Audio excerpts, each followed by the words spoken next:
What's up, everybody coming in? We're just getting set up, so wait for a few minutes. But as you're coming in, tell us what's up in the chat and tell us where you're from. What's up? I'm going to start the chat so people can see where it's at. Where's the chat? Wow, I can't type today. So what's up, more people? Where are you from and how much are you paying for gas right now? Yeah, and how much? Yeah, that's a great question. How much are you paying for gas? How much did you pay for gas this week? Genevieve, this morning paid. Yeah, you just went to the gas station this morning. I had to wait 10 minutes and pay $4.43 a gallon. For $4.43 a gallon. Okay, last night I filled up my motorhome because I'm going to motorhoming after this today. Yeah. And I think I paid $4.50.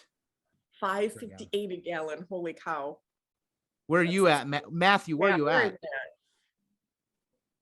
$5.85. I guess I can't California. Yeah. Wow. Yeah. So those of you just coming in, say what's up in the chat. Tell us where you're from and how much you're paying for gas. Just start with some mutual pain, right? Yeah, let's do it. Bonding for all of us today. Oh, that's right, Genevieve. You were just at the gas station. Yes. $5 for your diesel truck, Ben? Yeah, it's ridiculous. I'm glad I work from home now. I only work 10 minutes from the office, so it's not bad either. Yeah, but I'm sure filling up a motorhome was a bit pricey. Yeah, it was pretty big. It'll be a couple $100. Melissa, same in Illinois. Yeah. $4.37. Same as Genevieve. Tara. Working from Colorado. A lot. $5. Yep. Connecticut. Ooh, let's go to Connecticut. It's not too bad there. $4.37. It's so much more affordable. $5.99 in Orange County. Ouch. $4.90. Yeah. For those of you that are having people come to the office, are you guys providing some benefits of helping out employees? That's what I'm thinking about doing. Are you? Yeah, providing some benefits for gas, because I do enjoy. There's $6.49 in Santa Barbara. Holy smokes! Oh my hell, that's crazy. Yeah, I'm thinking about Justin and I were thinking about doing some benefits for our employees. Yes, cards or something. Mm-hmm. Yeah, because I think that's really important. I'm a big coach. She just got that from her boss yesterday. Oh, awesome! Cool. That's so awesome. Yeah, that's what we've been thinking about doing here at Boom Cloud, because I really enjoy seeing people in the office, and I think I'm a big culture geek, so for some reason I'm a people person too, so I think it's really important. Hey, John, I was just in your neighborhood 2 weeks ago. Where does he live? In Utah? Or were you out in? So in PA, right next to Scranton. You know where the office was, the theme of the office was based out of? Isn't that where President Biden's from too? From Wilkes-Barre? I don't know. From Scranton. From Scranton. Oh. I think he was like born there. Was he? Yeah. I don't think he grew up there, but yeah. Nice, cool town there. Nice, small airport. I like that airport. I like that airport too. I used to go there a lot. I used to have like 2 clients that I would visit at the same time when I would go there, and it's such an easy airport to get in and out of. Quick trip for you from Chicago. Who was the most here? Okay, we had, was it Santa Barbara was the most, $6.49. Wow. Hopefully you drive a efficient car. That or a giant truck, a diesel. Cool. I think we'll get started here as people are rolling in. I see a few more people rolling in. Say what's up in the chat and tell us how much gas prices you're paying where you're at.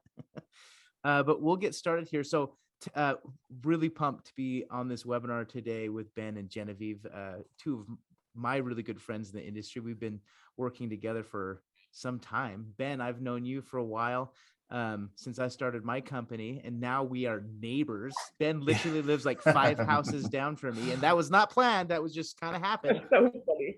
It's so fun. I love seeing Ben in the neighborhood, and if you have anybody doorbell ditching you or toilet papering you, it's not me. Yeah, right. Well, Jordan gave me some nice steaks. It was really nice. You know, the really prime New York strip. Yeah. And he cooked it in his Traeger. That was actually really good. I've never had steak cooked that way, Oh yeah. and it was awesome. Yeah, It was dude. quite an experience. That's all how I cook it. So I'm a steak snob. So glad you Nice. liked it. And Genevieve, I've known you forever. I think just shortly after I started Boom Cloud, Yep. we met each other, and I'm happy that we're able to reconnect on a webinar again, because we've all been so busy, and help practices reduce dependence on PPOs and combat the challenges of today's market. So today, this is how we're going to structure it. Ben is going to go first. Ben, what's your title of your topic? I've spaced it. I'm sorry, bro. We're going to be doing breaking out of PPOs, how Awesome. to drop an insurance plan, or at least some suggestions on how to prepare to do that. Sweet. So Ben's going to be talking about that. Awesome content. I've done a lot of webinars and speaking with Ben, and I always learn something new. I'm going to be talking about dental membership growth hacks. I think everyone at this day and age knows what a dental membership program is. So I'll briefly talk about that, but I'm going to talk about what is working in terms of growing a membership program, because that seems to be the biggest challenge that practices have. And then Genevieve, talk a little bit about what you'll be sharing with everybody in this webinar. I'm going to bring us home with some verbal skills. So how we can have our patients accept our treatment regardless of what your insurance mix is. So whether you're planning to drop some or you're working with insurance, just creating the opportunity and skills in your practice to reframe the role of dental insurance in the way our patients accept treatment. Yeah. What is your nickname in the dental industry? Are you like the patient whisperer? New patient whisperer. New patient whisperer. Awesome. No. Yeah, and I want to brag, but if you call the wrong number, I'm gonna make you a dental appointment. Okay. That's funny. No, Genevieve has lots of good content. I've been on lots of webinars, podcasts, and I've seen Genevieve speak live as well as with Ben. Genevieve, you were the keynote speaker at ADOM last year, I believe, right? Yeah, I thought it was actually really cool and really nerve-wracking. Yeah. Well, it's a big crowd. You nailed it. So I'm excited to hear from you again today. So Ben, let's get this thing started, bro. I allowed it so you guys can share the screens with your screen. Let's see. I'm not seeing your screen, Ben. I just see black, and it says Ben Tune has started sharing screen. Yeah, let me know when it pops up. You should see breaking out of PPO. There is a prison that looks like it's like, what prison is that? Do you know? Gosh, I don't know. This is the dental economics theme on this particular article. Yeah, so yeah, totally. I borrowed it from them. Sweet. All right. Cool. Well, welcome everybody. It's great to be with you. Just some brief background about myself. I think it's always fun for individuals to go through their background, how we got started in dentistry. So I'll do that for here just a minute. My background is relevant to what I do for a living and what I teach in dentistry as well. So I'm from the South Pacific. I'm from a tiny island nation called American Samoa. You can see there on the middle right section of that map.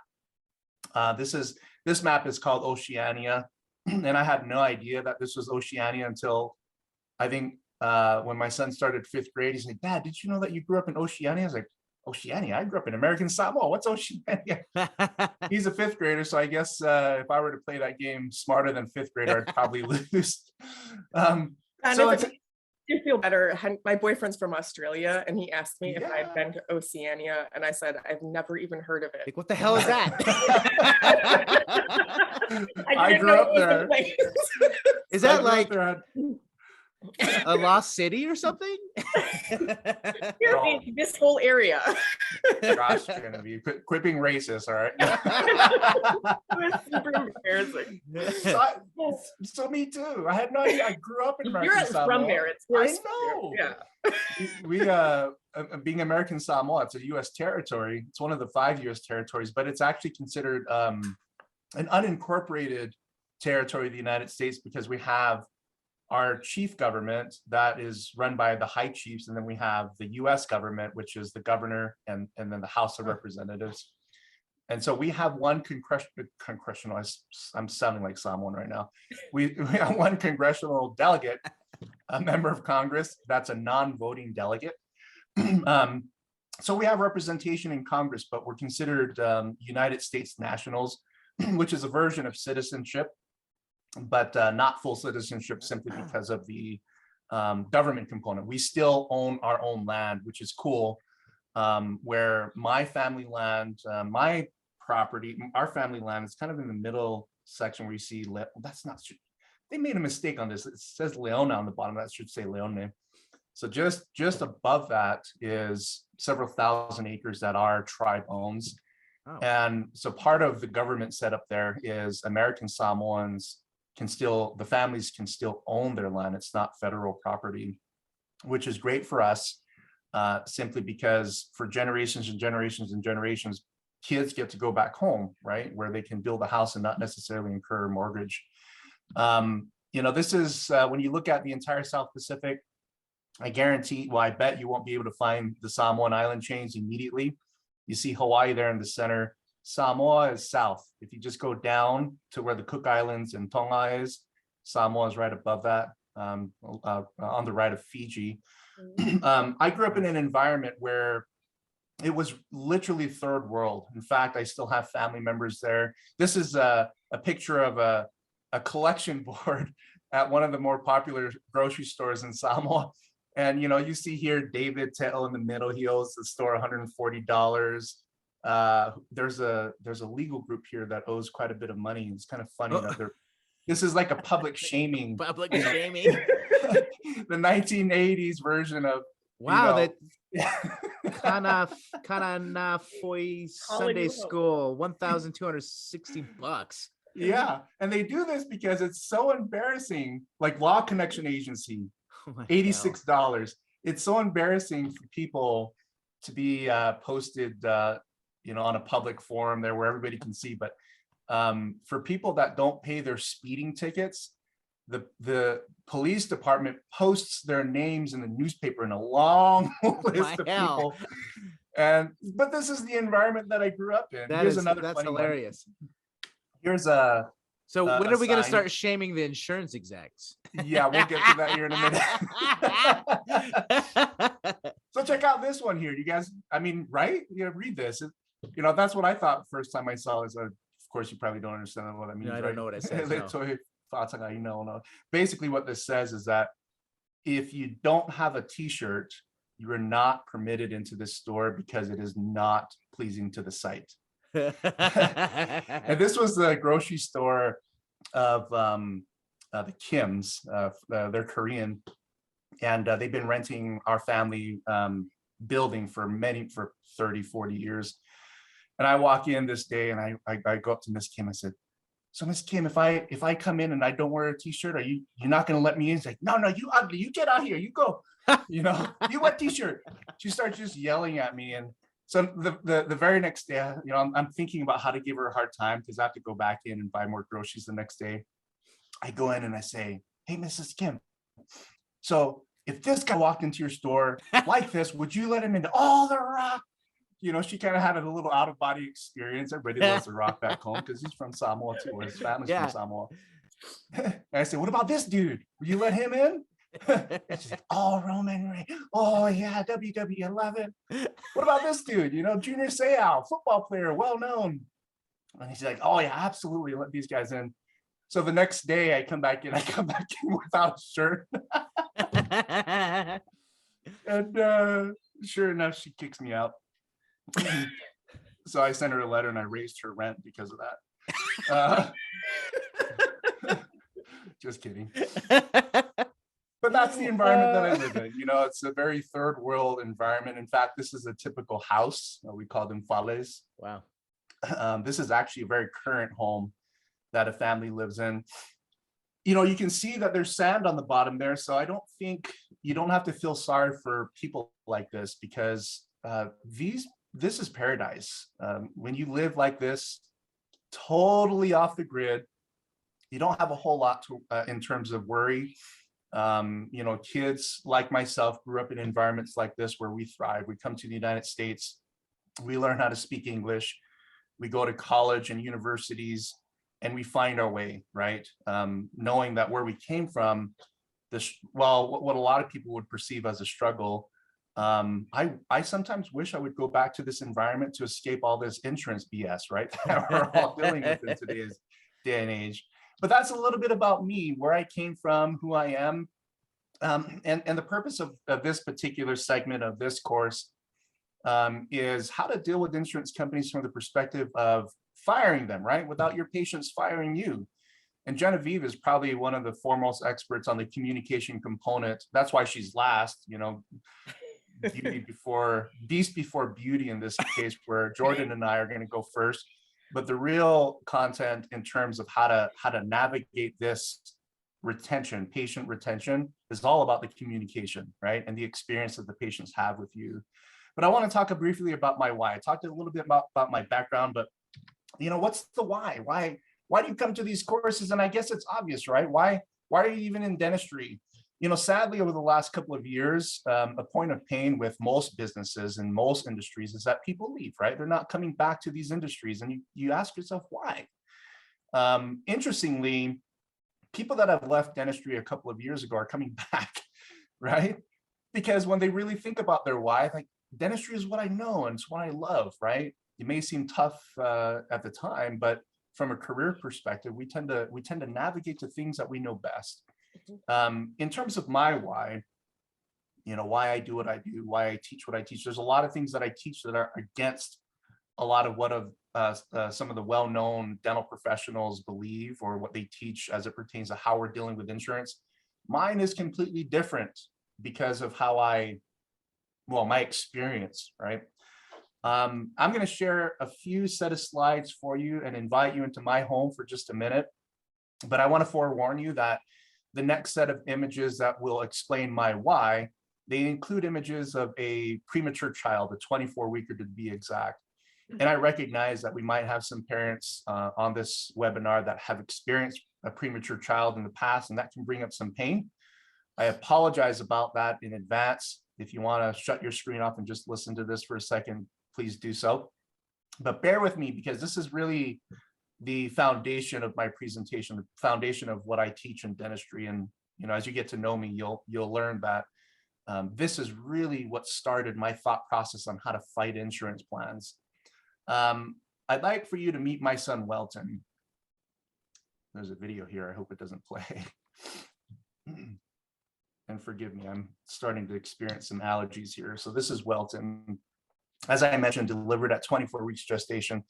So some background to this, as many of you may have guessed, Polynesian, it's like, you ask a Polynesian, have you played football or any kind of sport in college or professionally? I did. I played football for the University of Arizona back when it was the Pac-10 in the 1990s. And my wife played softball for a university out in Virginia. So athletes, right? We're very active and getting into our late 30s. I got married when I was 28 and had a kid when I was 30. And naturally, the older you get, especially for a person like my wife, who is a type 1 diabetic, the more risks and complications there are to a pregnancy, right? So in this case, at 19 weeks gestation, she started to show signs of kidney failure. And at that point, the doctors ordered her to be on bed rest at home, which we followed to a T. By 22 weeks gestation, at that point, we took her in because you could see her eyes, her skin, everything was starting to change in color. Her demeanor, her mental capacity to remember and talk was starting to decline. So at that point, the perinatologist recommended emergency. Let's put her into an in-hospital setting, admitting her into the hospital, put her on, you have the IVs and all that other stuff, the monitoring and so forth. The goal was to get her to week 24 of the pregnancy. And the reason why is because 22 weekers don't survive. There's like a less than a 1% chance of survival. 23 weekers, there's a 5% chance of survival. 24 weekers, it's above a 90% chance of survival, because that's when the organs are almost viable enough to be able to operate on their own with a little assistance. So we got to week 24 weeks and 1 day. At that point, they ran some tests, and the labs came back, and all the diagnostics came back to show that my wife was experiencing heart failure. So in that moment, the OBs came in scrubs, and they said, look, we have to save mom. We have to save the baby. The best treatment plan is a C-section. And that's what you're seeing here, the result of that. This is literally 5 minutes after after my son was removed from my wife's body. That's me. That's my left hand draped over his body. This kid was 1 pound, 10 ounces, and 13 inches in height at 24 weeks. Quite an amazing feat for the medical community to be able to serve children born this early, with all the technologies and the advances that they know now in the realm of sciences to help these children at this young age. After this photo was snapped, I went back to the room, the OR, where they were closing my wife. And then we wheeled her back to her recovery room. She's sedated, heavily sedated at that point. So she is knocked out. And I sit there in the room just thinking and pondering and praying. I come from the background of being a jock, right? Playing football and going to Vegas and doing naughty things, which you kind of talked about before the webinar started, we admit. But at this point, 30 years old, first time having a child, and in my community, that's odd, right? Usually kids here have children as early as age 19, and I'm not mocking that, but we were old folks, right? We were old farts having kids later in our 20s and early 30s, which was unusual. But for me, I kind of felt, it's time to grow up. It's time to put the toys and the games aside and really focus on what to do next, right? Be a man. So I pondered and I prayed and I tried to figure out, family of now 3, the only one that's not in a hospital bed, how can I be the best for my wife and my son? And into this experience in this quiet room, 11:30 p.m., dark, I hear this faint knock on the door. Gentleman opens the door and he's wearing business attire. He has a stack of documents. And I thought, okay, a clergy person is coming in to say a prayer, maybe. So he opens the door and he whispers to me and says, Mr. Twinkie. I say, no, it's Mr. Tweeney. Oh, man. Congratulations on being a first-time father. My name is so-and-so, and I'm the billing manager of this hospital. I'm here to give you informed consent about the next phase in your son's treatment. And that kind of shocked me because leading up to this particular event, informed consent always came from a doctor, right? Or a nurse or a technician, right? Somebody that was in a lab coat coming in that was involved in the treatment. I immediately knew that this person came in to talk about either insurance, right? Or money, which is the same thing when it comes to medical services, medical treatment. So he stepped out of the door and I started asking, how can I help you? Well, Mr. Tweeney, I'm here because your son needs an urgent open heart surgery. And the short and skinny about it, because it's so urgent, is that if he doesn't get this surgery within the next hour, he'll suffocate. His lungs will flood with blood, his heart will stop, and he'll be no more. So what the hospital is currently doing is they're sterilizing and the space around your son's incubator, right where you left him. And they're creating an operating room in that section. The doctors are scrubbing in, the nurses are scrubbing in. All we need for you to do is sign this document, this consent document, so that we can proceed with this treatment. He then handed me, I don't have a ream of paper in my office, but anyway, it was about that thick, right? And I looked at the last page and it was 603 pages. And he said, yeah, just sign this form and we'll do our very best. To me, that was a huge concern because I've never in my career at this point, this was in 2010, never in my life or in my dealings with physicians, oral surgeons, dentists, specialists have dealt with a consent form, an informed consent document that was longer than 3 pages, right? And was written in confusing legal language. A lot of informed consent is very clear on paper so that you understand as an individual what's really going on, right? It's the law. So he handed me the stack, and I turned to him and I said, "Whoa, hold on. What am I signing?"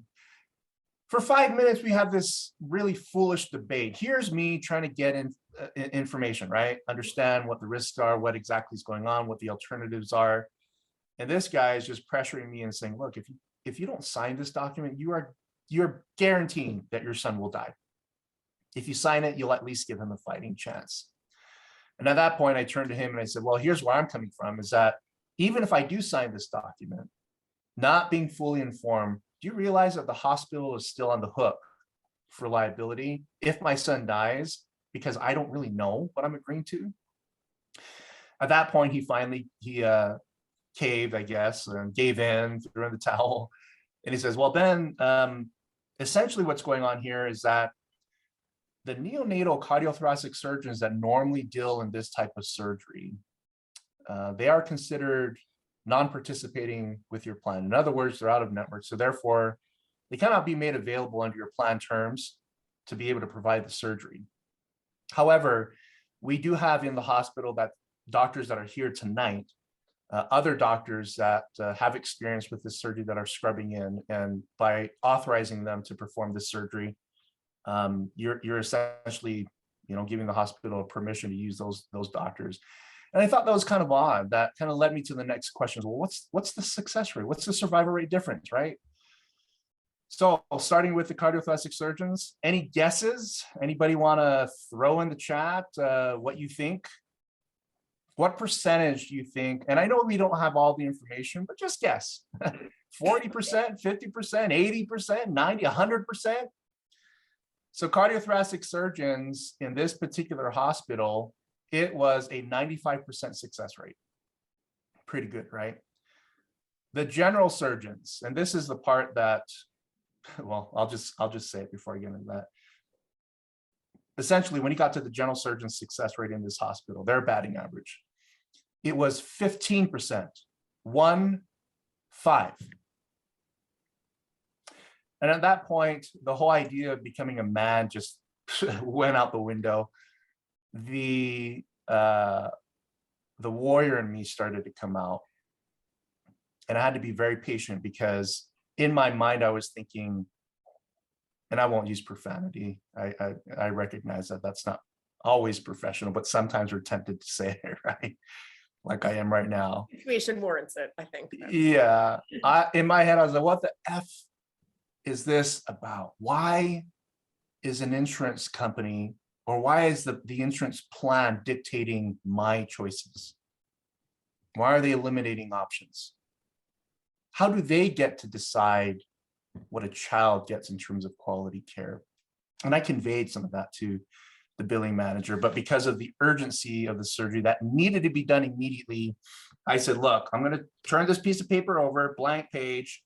I'm going to write high-tech insurance waiver. And I'm sure you're aware of the HITECH Act that passed last year, right? Federal law applicable in all 50 states. I have a legal right to put insurance aside and pay for this treatment directly. You understand that? Yes, sir, I do.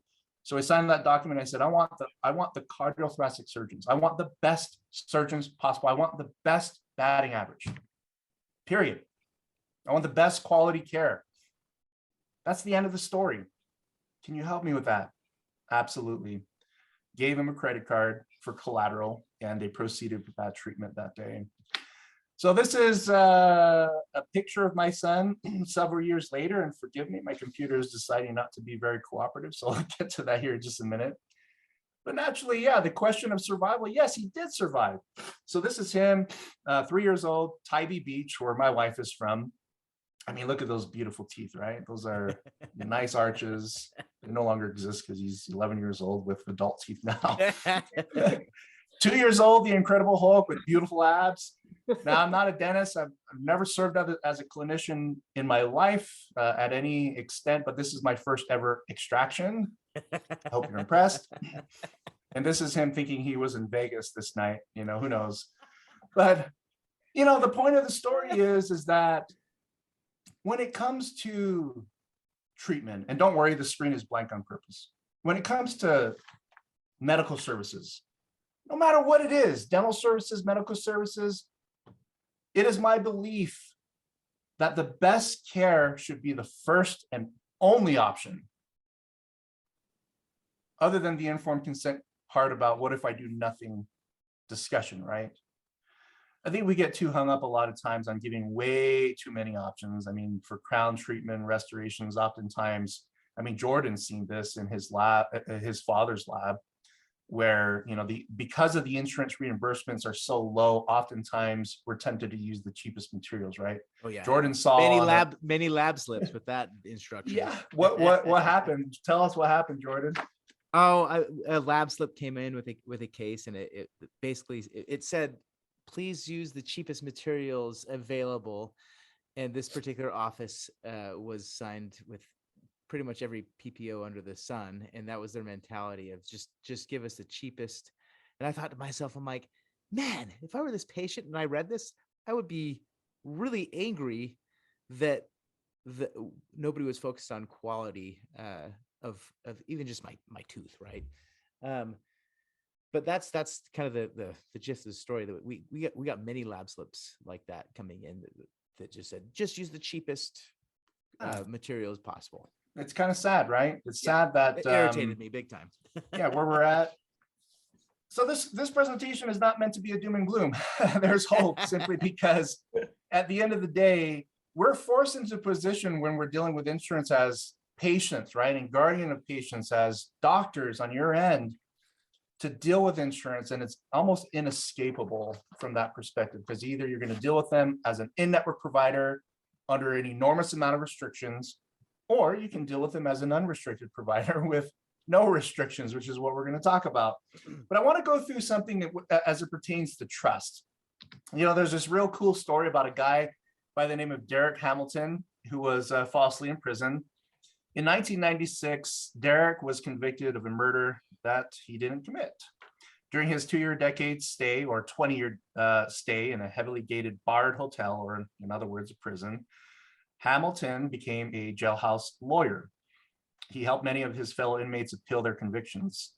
On his own account, and during his 23rd year of prison confinement, he was successful in convincing prosecutors that he was wrongfully convicted.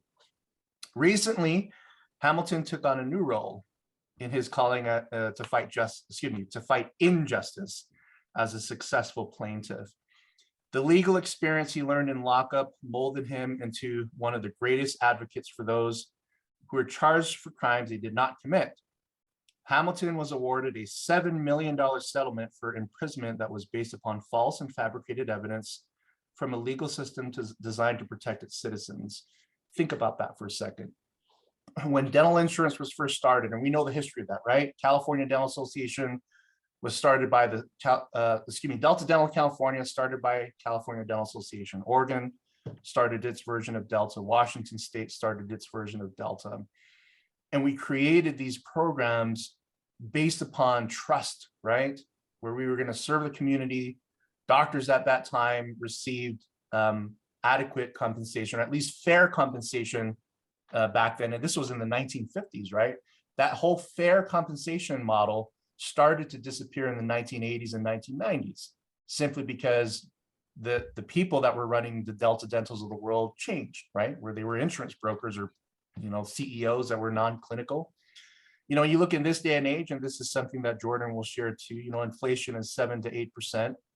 We talked about gas prices, and this is another slide that I ripped off from you, Jordan. So thank you very much, kind sir. Anytime, brother. Yeah, we share a lot of content. We do. But, you know, the ADA and AGD is basically asking the insurance companies to help with PPE costs, do something. You know, the practices are suffering, which is true.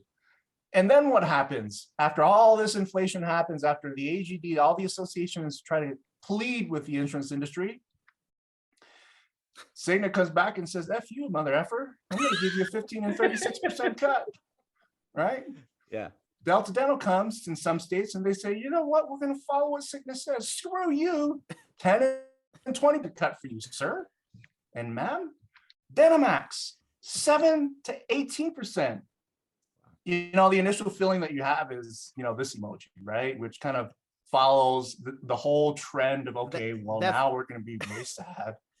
We're going to start by being a little shit. shocked and That's pissed the oh off, shit right? emoji. That's what I would call it. Yeah. At the Yankee, one of the dentists in the back said, the F word. Yeah. He just blotted it out really, because the emotions are real, right? Washington State, a friend of mine who practices there said, I had no idea that some of my team members were standing in the food bank line, right? And so he started to give back. He started to recognize the need, knowing that insurance companies are not going to help his practice. So he started to help his team, right? And we're kind of all in that position in terms of this whole realm of inflation. How do we address that from an insurance participation perspective? And that's what we're going to talk about here briefly, right? Keep in mind, this is going to be a very short discussion on some steps that I recommend to go out of network with insurance plans. And by having this discussion in a webinar format, just know that this is not in violation of any antitrust regulations, because we're just talking about and giving suggestions, not necessarily advocating or colluding for you to drop insurance. You can make those decisions on their own. We all know the realities. Actually, we looked up the realities of dental insurance. Only 6%. So this is 2019 data, 2019 and before. As you probably are aware, dentistry utilization has declined in a lot of states. But 2019, pre-2019, only 6% of people with a PPO plan reached their annual max. 22% received a benefit for a restorative procedure or paid a deductible. Only 36% of adults were considered active. The interesting thing is that children, for Medicaid, only 52% that's the average of every state on the utilization. For PPO, it's 51%. One of the more alarming things that we learned about insurance is what they call a loss ratio, right? The money that they collect in terms of premiums, what do they lose in the form of a benefit that they pay out to providers, to doctors? They call that a loss ratio. So stupid, right? We as an insurance company lost 50% because we had to pay the dentist half of the dollar, that was paid in premiums.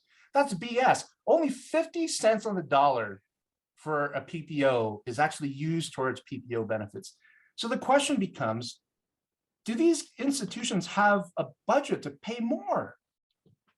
And it's a stupid question, because we all know the answer is that absolutely they do. So I want to talk about a couple of things first.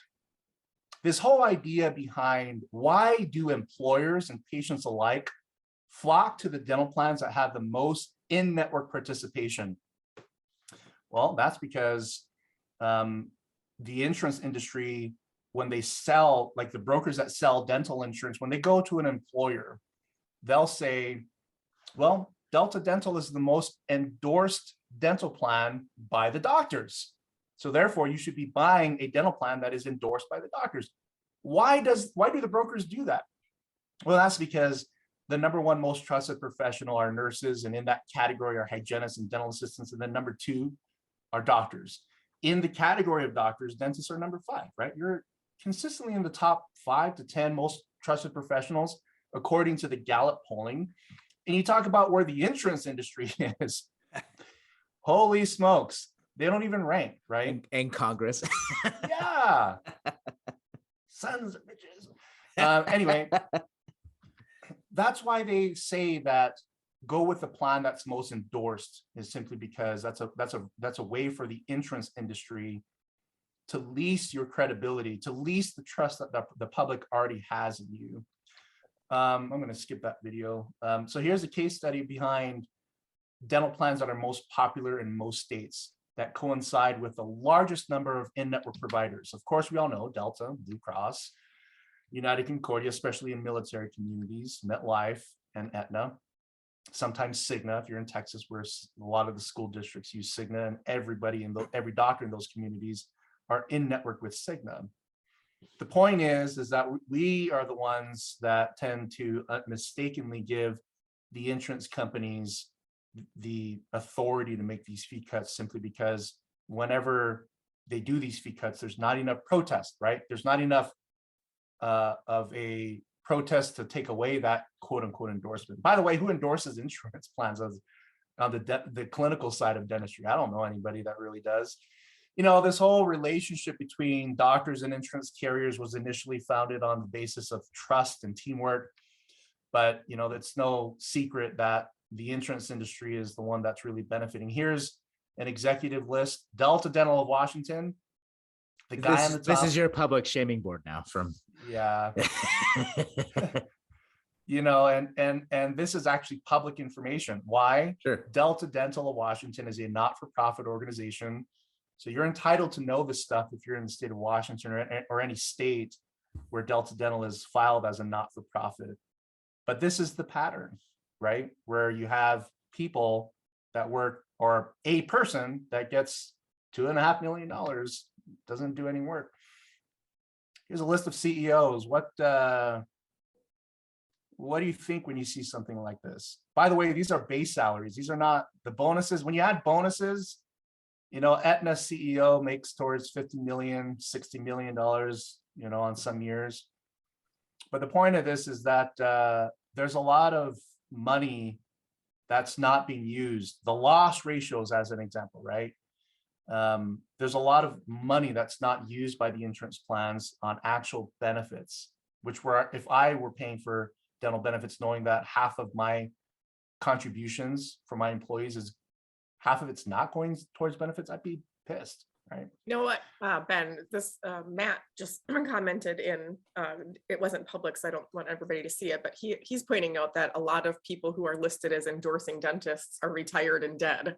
And that insurance don't take them off the list because of exactly what you're saying. It provides them credibility that they have all of these participating doctors that might not even be true. Spot on. Interesting. That is another trick that the insurance company uses, is they will retain doctors. They'll choose to not re-credential a doctor that's retired or where the license expired. They're like, oh, well, we'll just overlook it and clean it up. Maybe 20 years down the road, we'll remove that. Oh my. Leave it on that list. Yeah, but that's another trick that they use. So my suggestion, let's cut out these insurance plans, right? They're toxic, they're poison, but I get it. I get that when we have discussions about dropping insurance, we get nervous, right? We're always afraid of patient attrition. So here's a few steps that I recommend. Before you even drop an insurance plan, these are things that I recommend that you do. Step one, insurance profile. I recommend, now when I'm using the Fair Health database, if you want to Google Fair Health, you can check it out. I recommend the 80th percentile for Fair Health. And the reason why is because most insurance plans like Aetna, MetLife, Guardian, Cigna, they all have an agreement with Fair Health to use either the 70th or 80th percentile. And what you'll find on the Fair Health website is that their 80th percentile comes out to, so the NDAS database, about their 65th percentile, and the ADA's percentiles are pretty close to that, around the 65th. So you're not necessarily overpriced when it comes to setting your fees at the Fair Health's 80th percentile. My pick for a paid fee analysis is Benco. What they put together for their clients is phenomenal in terms of helping you assess not just where to set your fees, but what impact it can have on a long-term basis.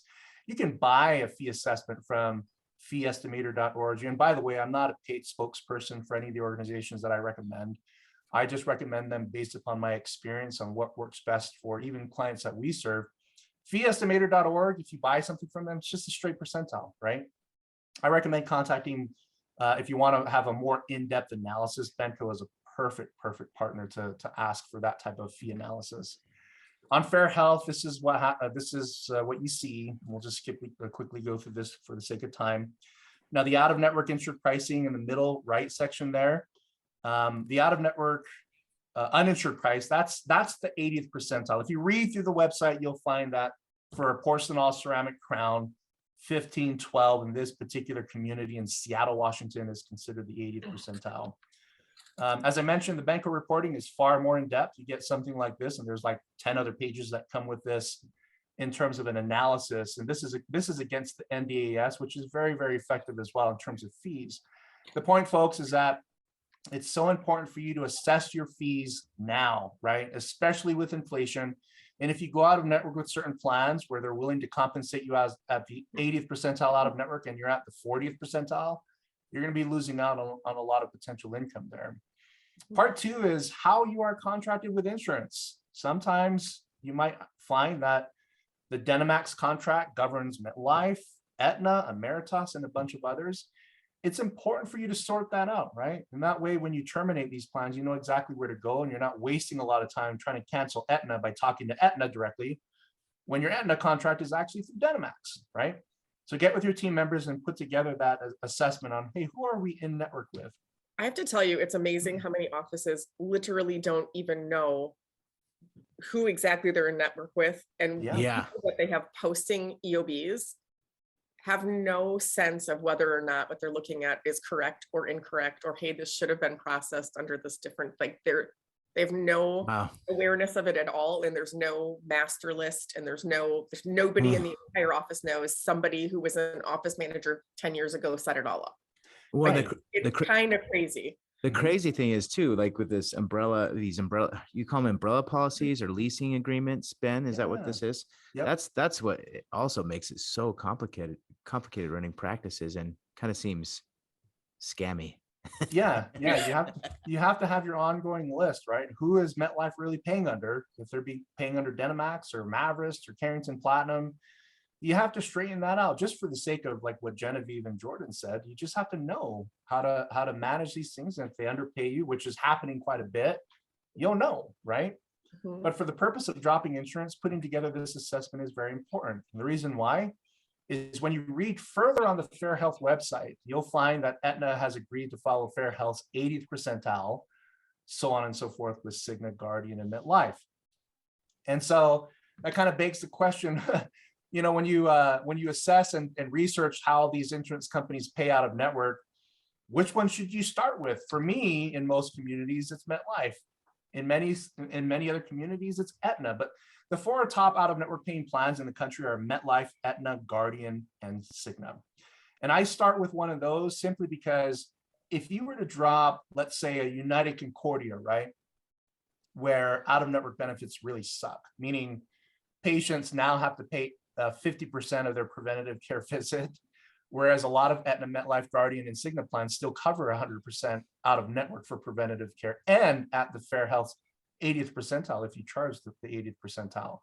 So when you start with a plan that has friendly out of network benefits, it builds confidence in your team so that they sort of build this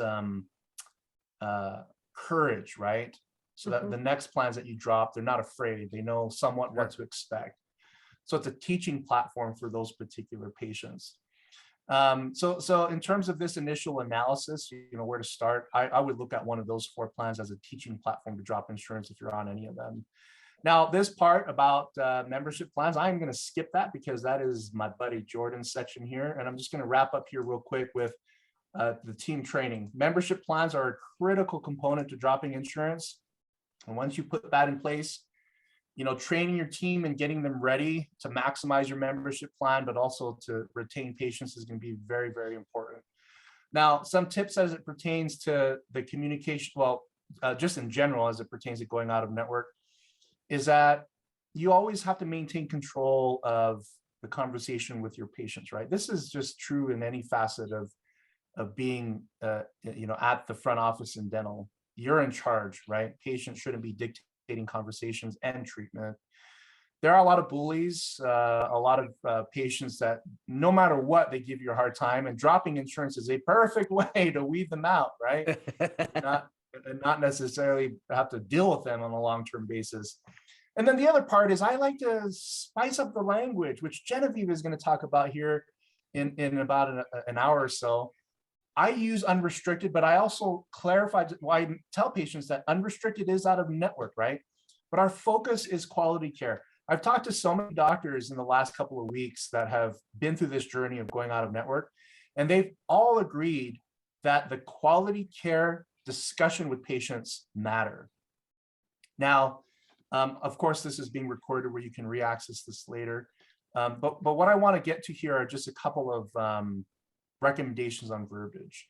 When I talk to patients, you know, during the part where we're not out of network, we're in the process of terminating, I'll say something like this: hey, I just want to give you a quick heads up. We're in the process of making a change with our status, our participation status with your dental plan. We are actually shifting to an unrestricted status. That does mean out of network, But the reason why we're going unrestricted is because the current in-network restrictions threatens your quality of care. And we just, for us, quality of care is non-negotiable, and we would never do that to our patients. So as a result, within the next couple of months, you'll get a letter from us, and that'll kind of explain things in further detail about our journey to go to this status to protect you as our patient. We just want you to have the very best. You talk about something like that, you can even add a few things that, that doesn't mean you have to switch dental offices. We're still going to help file benefits for you and accept assignment of benefit and things of that nature. But at the end of the day, I always close with, this is designed to make sure that you get the very best care possible. Keep in mind, patients already have some level of distrust with their insurance plan, right? Or with the insurance industry in general. And some of you may be thinking, well, that's not true, because when Susie Q calls Delta Dental, and then Delta Dental calls me and says I shouldn't charge that to the patient, now this patient gets upset calling me a fraud. Well, the reason why that conversation with Susie Q started in the first place with Delta Dental is because her HR department said Delta is endorsed by the majority of the dentists. So therefore, Delta is the best way to go in terms of dental treatment. Delta robbed you of that credibility, right? For these are for patients, unfortunately, it's not all of them, it's a small share of them that are just dead set on this insurance dependent part, right? Where you will never escape patients being insurance dependent. And frankly, from what I've seen, and Genevieve and Jordan can talk to this a little bit more, is that when we go through this journey of dropping insurance, especially with MetLife, Cigna, Aetna, as the first insurance plans to drop, the patient attrition is usually less than 10%. When you implement good communication policies, which makes all the difference in the world of retaining 90 to 95% of patients versus retaining only 50 to 70% of patients. The communication component is the difference. Now, on all these, of course, you're welcome to email me for this, at least my recommendations on the scripting. For a small fee of $5,000, I will share any of this with you.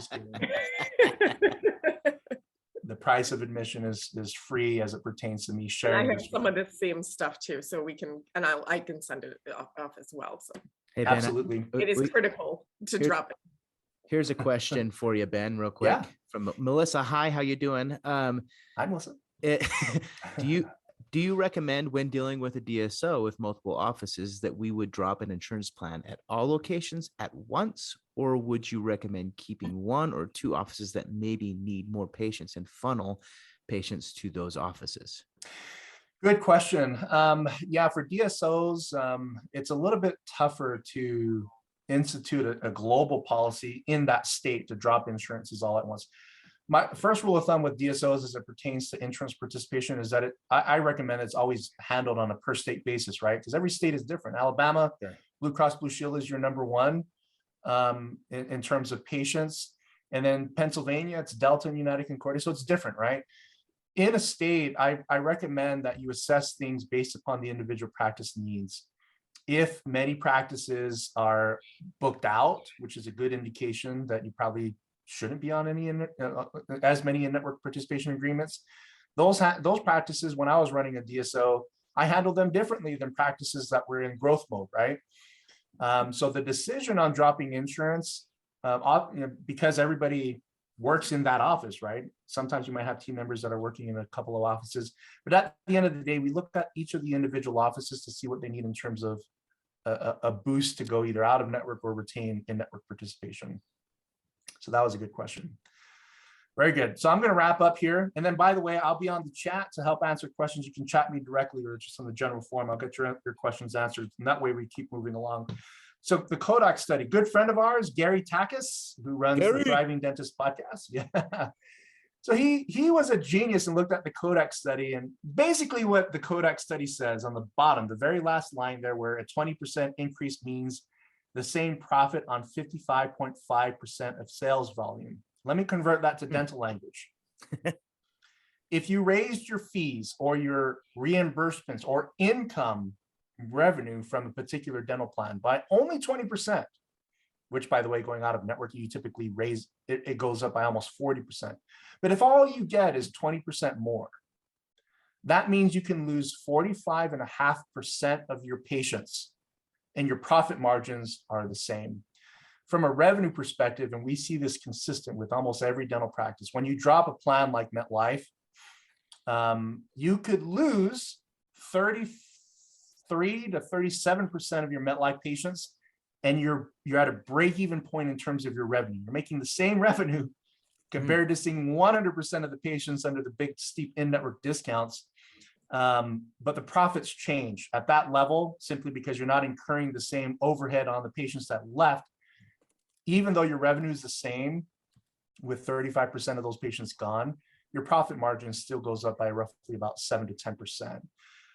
So all in all, what that means is that you have a lot of room for mistakes when it comes to dropping insurance. I recommend not tolerating too many mistakes. The goal is to retain at least 85% or more of these patients as you walk out of network. And really the best way to do that is, well, talk to Genevieve and myself. Don't do it this guy did. He's like, these sons of bitches next to me, they all take Delta. I'm going to burn their practices down. And that way their patients will come to me. Let's be kind to each other. Life is hard enough. Now, so that's it, folks. I'm going to be on chat the next 2 hours. Jordan is going to talk about membership plans, and Genevieve is going to talk about the communication component. And this all ties together to give you at least some idea on a transition to a fee-for-service or out-of-network practice with as many PPOs as you feel is necessary. Jordan, I yield both the screen and mic back to you, my friend.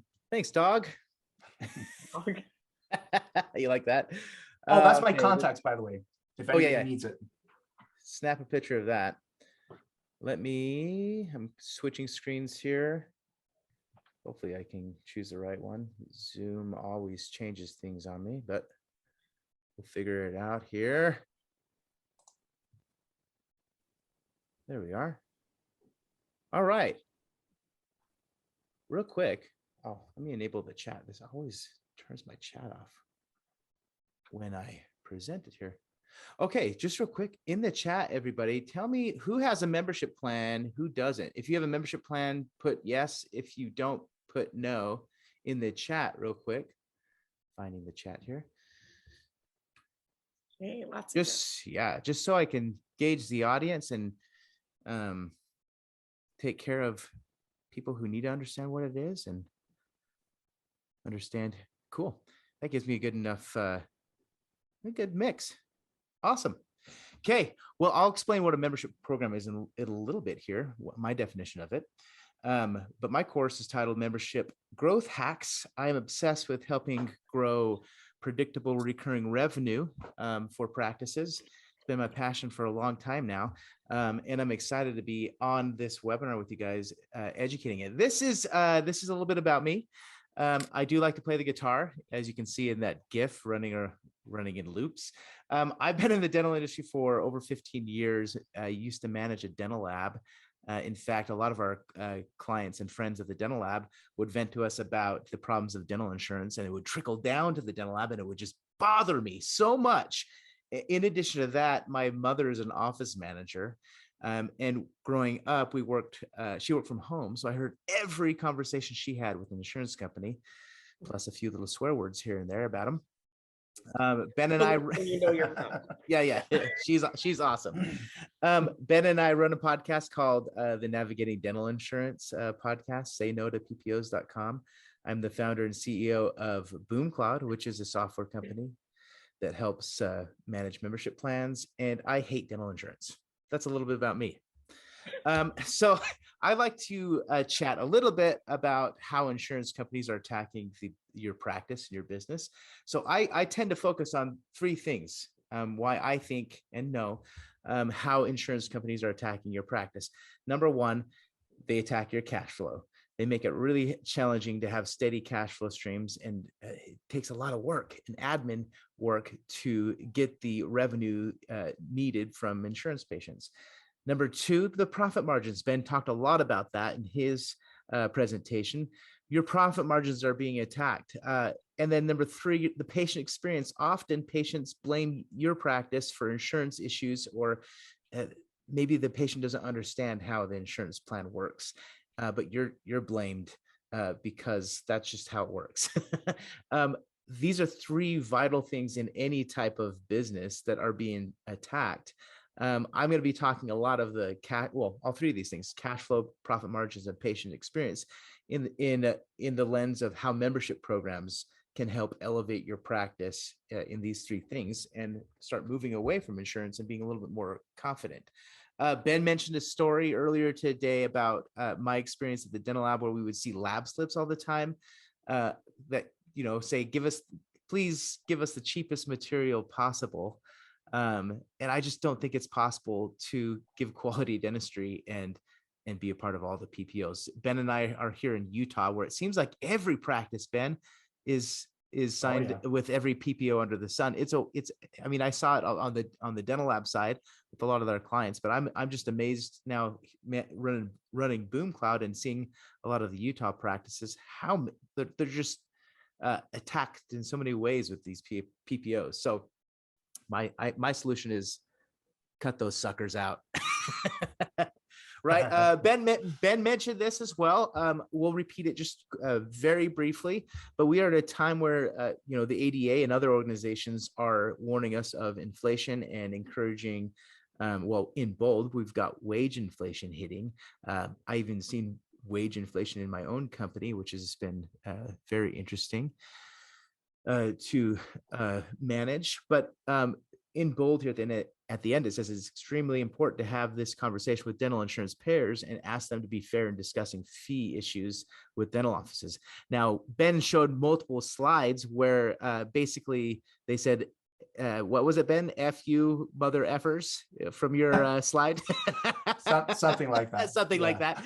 And started cutting, or what PPO started cutting more. Is that what it seemed? You gave a whole list. I don't memorize all the numbers. Cigna, Aetna, yeah, Delta, Guard. Well, all those plans started cutting fees by 10 to 30%. Sure. As a response to this. Yeah, I'm sure. Yeah. Sounds like great business partners. If I back to my slide with the three cash flow issues, profit margin issues, and patient experience issues, if I had an employee or even a business partner that did those, that hurt my business in those three ways, I'd fire their ass. So I think it's time we do that with insurance companies. And I'm going to be talking about how we can do that and how a membership program can aid with that effort in your practice. Ben mentioned also inflation rate, 7.9%. I'm going to talk about how, on this next slide, I'm going to talk about how membership programs and subscription revenue can help your practice with that. And then we'll go into what a membership program is, and then growth tactics. That's my favorite thing, is talking about how to grow these things. It's definitely a volume game when you're using membership, when you have a membership program. So subscription revenue. I've been talking a lot about this lately with inflation on the rise. The reason why subscription revenue for membership programs is so important, especially whether it's a recession or inflation challenges we're dealing with in the industry. Recurring revenue is really easy to manage and to increase, where you can get revenue control. We're seeing this across the nation when practices have healthy membership programs with thousands of members, that as inflation rises, they're able to increase their subscription costs like that and have revenue control across a platform of membership patients be specific. Another cool thing that we see is happening is members buy more. So in a time where inflation is rising, some of the best strategies are to get recurring revenue and then to figure out how to expand revenue from your existing patients. And naturally, membership programs, patients buy 3 times more with your practice, or say yes to treatment 3 times more is probably a better way to say it. Improves the patient loyalty and the relationship. I'll do a poll here in a minute with some of the subscriptions that we're part of as consumers, and we'll discover what that does to us. But also, membership programs allow you to reduce dependence on PPOs, which is a profit increaser, as Ben mentioned in his presentation. Helps you increase profits, and then automating tasks and using automation in this day and age, reducing the human element of tasks is going to help during times of inflation. So there's lots of really cool things that we can do to combat this and to increase profits. So I'm going to skip a couple slides and go right to membership 101. So for those of you that don't have membership programs, this segment is for you. For those of you that do have membership programs and may be doing it a little bit off from my definition, this is for you as well. So my definition of a membership program, it's an alternative dental insurance managed and designed by your practice where patients pay an automated subscription, monthly or yearly subscription fee to get access to certain benefits and discounts or savings to your office that you design and you manage, right? A good example outside of dentistry is Amazon Prime membership. So if you have Amazon Prime in the chat, put an A in the chat. Or Prime, whatever you want to do. So A or Prime. So if you have Amazon Prime, put A or Prime in the chat. We'll see this go. Yeah, it seems like A. Does anybody not have Amazon? They would be in the dark ages, it seems. Yeah. Yeah. I think I have 3 subscriptions. One for the business. What? My wife has one and I have one. Okay, for those of you for those of you that have Amazon Prime, did you realize after you joined that you started spending more with Amazon? If that's the case, put $ in the chat. If you started spending more after you joined Amazon Prime with Amazon, put $ in the chat. Oh, who was that with the $1,000? That was a lot. I think Brittany and I might be in the same Brittany, club. what's up? We're friends. We're total friends. That's awesome. I sometimes forget what's in my packages. So do I. Like, And at my door, I'm like, what is this that I bought? Yeah. it Yeah, gets I pretty start stealing crazy. your packages, Jordan. I bet you wouldn't even notice if I stole your packages. I'm sure you wouldn't. So enjoy the My products that I Amazon bought. driver gives my dogs treats. Yeah.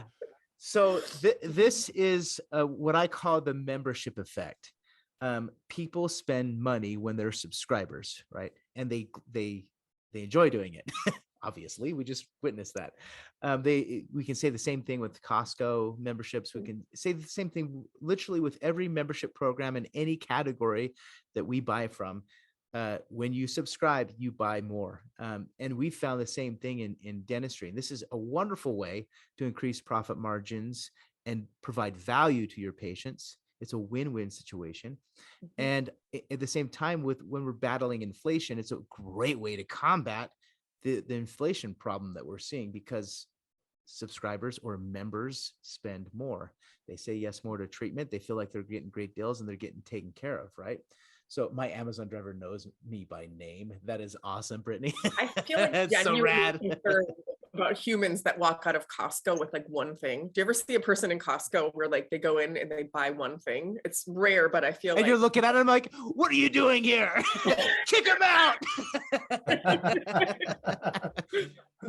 you don't go into Costco to buy one thing. That's just weird. Yeah. Hey, did my microphone turn off? Can you guys hear me? I got No, you're alert. good. Okay. you. I can hear you. Cool. Just Yeah. checking here. Okay, cool. So this is an example of what a membership program typically looks like. Now, every demographic, every city is going to be slightly different, but this is typically what we're seeing in the industry right now, where practices are offering a yearly subscription and a monthly subscription. And I'm going to be focused on the word subscription. A lot of practices think they have a membership program, but they're not. The patients aren't subscribed. It's not auto-renewing, or there's no recurring revenue component to their membership program. A good example is a patient comes in and they pay $300 up front for the year to get their discounts, and then they only renew when they come back a year and a half later, which is, I don't classify that as a membership plan. That is a cash discount program, which is cool, but you're missing so many amazing benefits from recurring revenue. And I'll show you examples of what that looks like here in a little bit. But recurring revenue is one of the holy grails of business revenue. And you're missing out on that if you're not doing it this way with subscriptions. So take a snapshot of this. I think this is a good example to see what people are offering. People do get, practices do get creative as well. Yeah, but this you is, shouldn't though. Just yeah, personal 2 cents. The simpler they are, the easier they are for your team to sell, and then the easier it is to grow your membership. I yeah, think exactly. I remember when huge pitfall. I watch people get way, way overcomplicated with what they offer in their plan. And I have it's seen confusing. I have seen a lot of that. I remember when I first started doing this in the early 2016, a practice came to me. They're like, I've got 10 membership plans that I want to I offer. I'm saw one like, with 7. whoa. I'm like, don't do 10, just start with one and then let's go there and then scale up if you need to. But I get how exciting it is for some people. So this is a good example. Take a snapshot of this.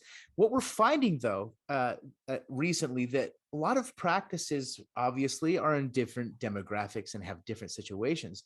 So we're finding that a practice can't just be like, yeah, just charge $300 with all these benefits and savings, and it'll be good for our practice and for the patient.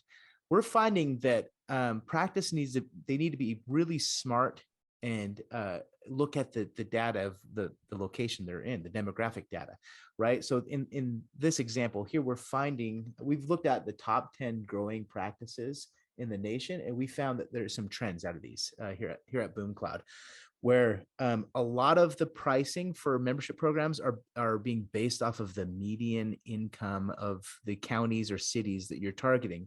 So if you can see here, I've got Palm Beach Gardens, Florida. I've got some demographic data here, but this is the number I want to focus on, where the median income of that location is, close to $88,000 a year. And you can look at the poverty rate too. That's also really important to look at, as well as the population size. The bigger the population size, the higher you can charge a membership program. So this is what we're finding though. The top 10 successful growing dental membership practices out there are looking at the median income of their location, and this is the range they're pricing at. It's 0.30 to 0.56% of the median income. So in this example with Palm Beach Gardens, Florida, the range would be around $263 a year to $492 a year.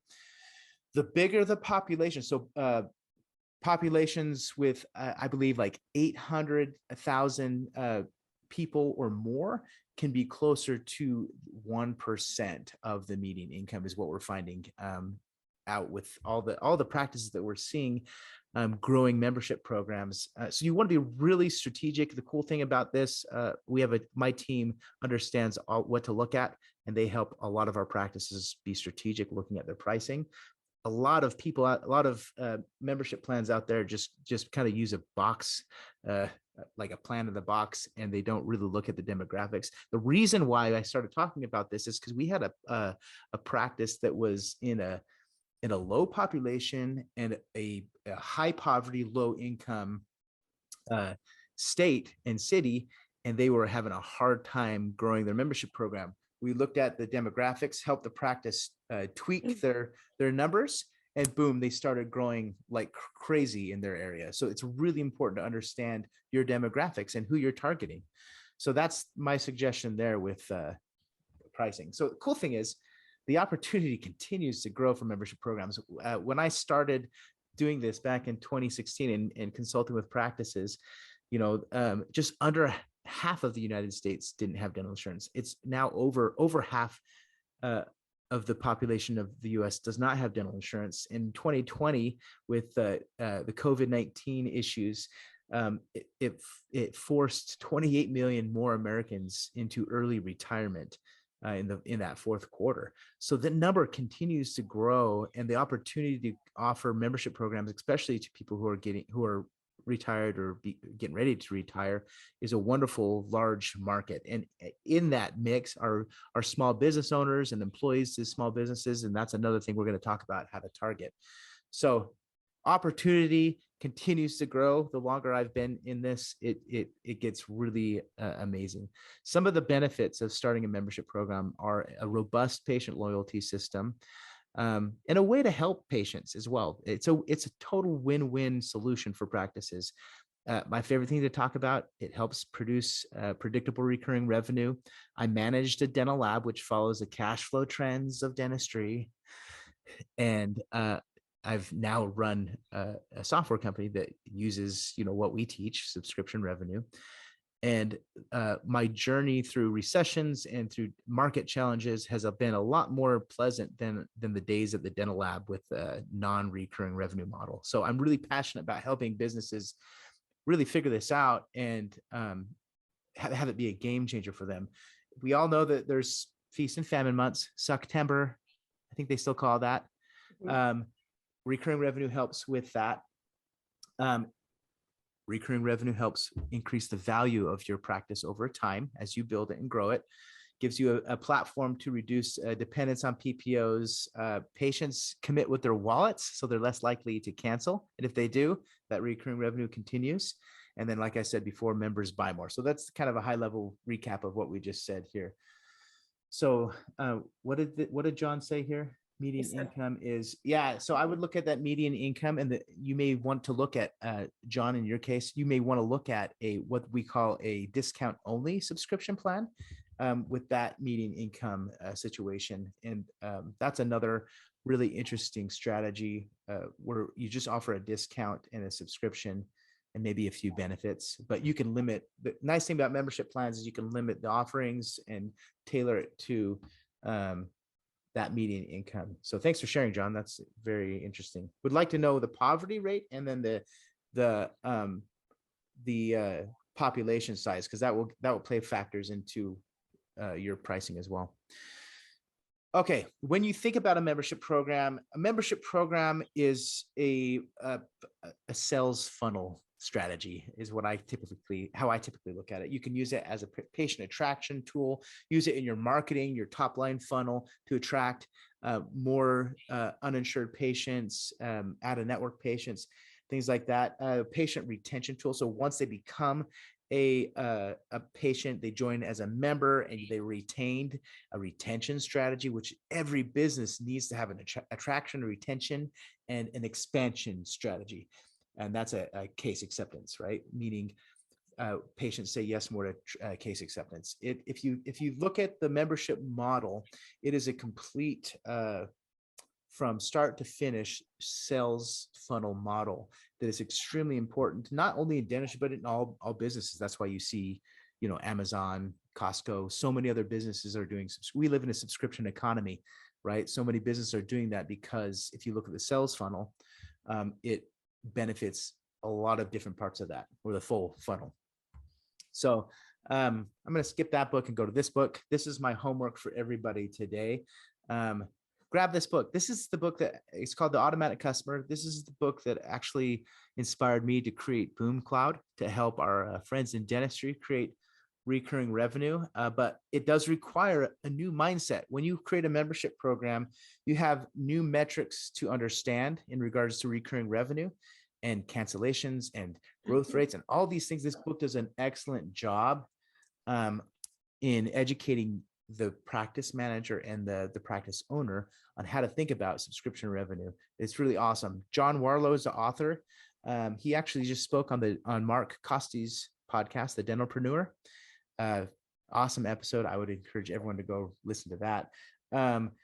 But he talks a lot about how recurring revenue helps with the valuation of your practice. So if your practice, getting ready to exit, your recurring revenue is something you definitely need to look at. Yes, but we all have Amazon Prime. Go buy this on Amazon. Honestly, I know it. Jordan insisted that I read this book like within a week of meeting you. Like, is that what I did?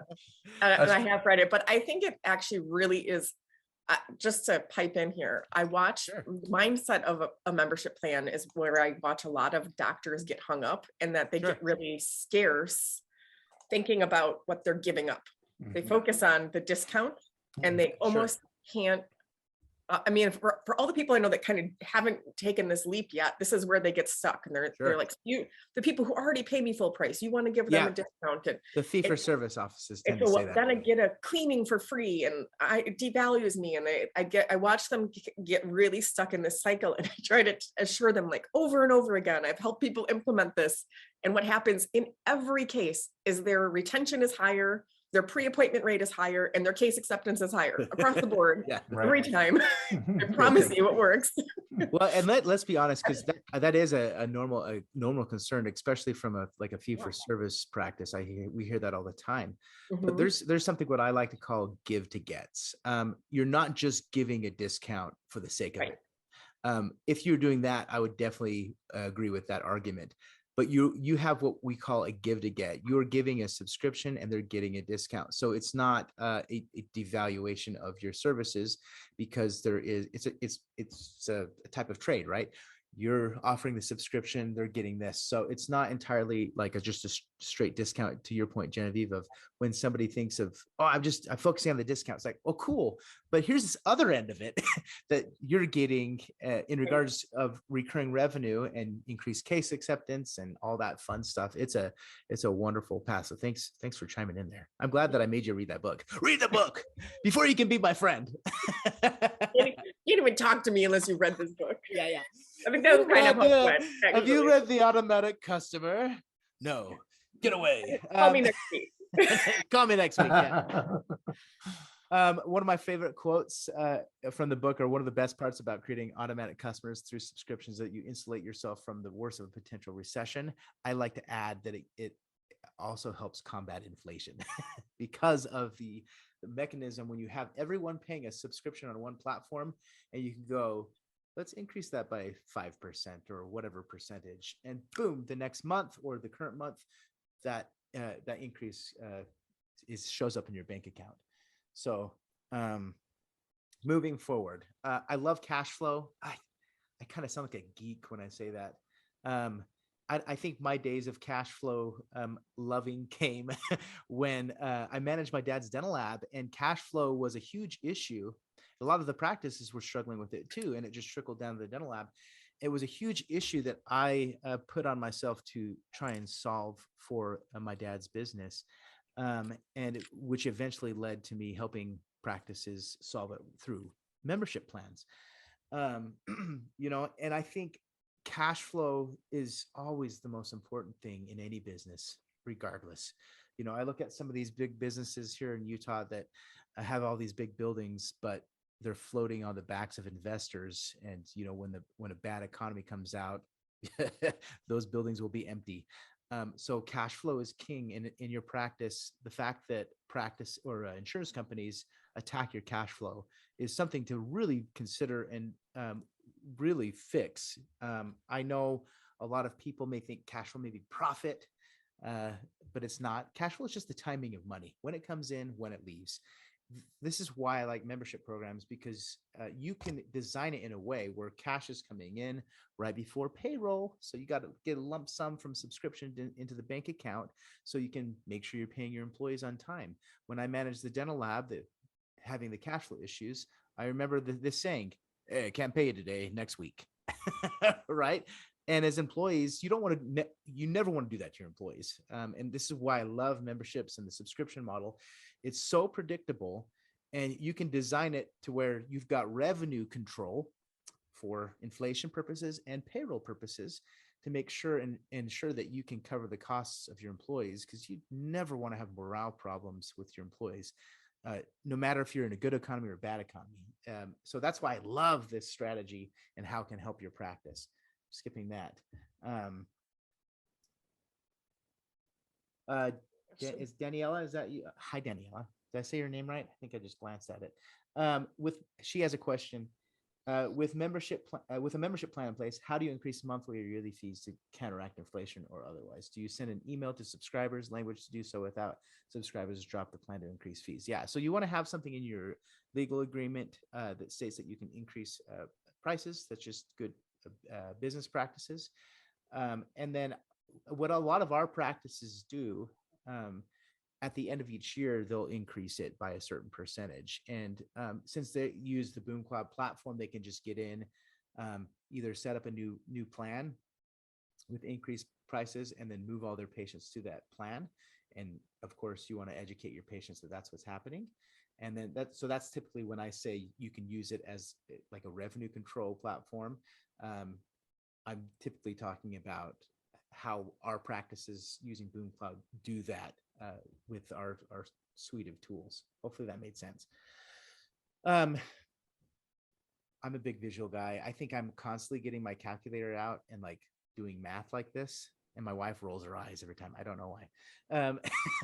But I think it's really important to understand what type of revenue you get. I would look at if you were to start a membership program, or if you have one and you don't feel like it's optimized enough. A lot of practices find value in looking into their practice management system, finding uninsured patients that maybe haven't come in a while, and starting to reach out to them through marketing campaigns. We help our practices do this all the time, and they see an influx of calls and people signing up, because they're, in most practices that are, been existent for a while, they have a large amount of uninsured, inactive patients that you can easily tap into and build a recurring revenue stream off of that low-hanging fruit. So imagine if you signed up 1,000, patients to your membership program, that can generate $35,000 a month in predictable recurring revenue. And we typically suggest you look at the existing uninsured, because most likely they're not coming into your practice because they have the insurance mindset of, I can't go see the dentist, I don't have insurance, right?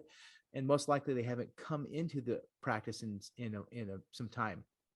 So the low-hanging fruit would be to focus on them, turn them into a recurring revenue stream, which then turns into a case acceptance stream. Back to my sales funnel math there. We looked at practices across the nation and found that uninsured members spent more, right? I'm not just saying that. We've looked at the data. Uninsured or patients that became members spent 2 to 3.5 times more than non-members across the board. We looked at a lot of our practices on our platform and thousands of patients. And it was interesting that we found that they ended up spending more, which I think we all knew that, because our Amazon example earlier, that we all spent more. It's the same membership effect. Okay, so this is my favorite part to talk about here. There's lots of things to grow your membership program. In fact, this is probably the biggest problem I'm seeing out there with practices. They don't typically know how to grow it. You may not be a marketer or a salesman, but there's really simple things that we can do to scale it and grow it. First off, systems help you scale. If you don't have a great system to help you manage your membership program, it's going to be really hard to scale. These are 3 practices that came to us at BoomCloud before they were manually running their membership program. And you can see a year later, after having a system like BoomCloud manage their plan, they were able to scale it quite a bit in a year's time. Which resulted in lots of recurring revenue. A lot of these practices came to us wanting to reduce dependence on PPOs. It gave them more confidence and practice to start reducing and converting patients to a membership program. But I always recommend you want to start with your existing patients. So right here on my slide deck, you always want to start with your existing uninsured patients, your existing inactive patients, because they're not coming to your office. And they're not producing a revenue stream. Maybe here and there they are, and you can easily do that by having flyers and brochures in your office, sending email blasts. A lot of practices will have an announcement letter that they send out announcing their membership program to their entire patient base, because you never know which patients have lost insurance or are sick of it and just want to get rid of it. Or what are the situations? So, or maybe they have family that doesn't have, or friends that don't have insurance, that they're like, oh yeah, you should go to Dr. So-and-so's office. They help, they have a program for people that don't have insurance. And keep in mind that over half the United States doesn't have dental insurance. I never had dental insurance, and still today I don't, and neither does my team. We actually, we provide, there's a dentist down the street that uses our platform, Dr. Anderson. Awesome man. I buy my employees dental membership program that work here at BoomCloud, that they all go see him. We joined his membership program. I don't like insurance. I mean, I hate it. You saw my bullet point early on my presentation. I hate insurance. So I'm a big believer in membership programs. I'm a member of a dental practice. So I'm not just talking. I'm actually a member. Another great thing is using the social media. What we have, most practices are on social media. I think it's a wonderful tool. You can do Facebook ads. A lot of the practices that I'll be showing you here in the next little bit have started with Facebook ads, targeting with direct mail. I think direct mail marketing really any type of marketing channel works as long as you have the right messaging, the right verbiage, which I know Genevieve will touch on there. Verbiage is king in regards to marketing and attracting patients.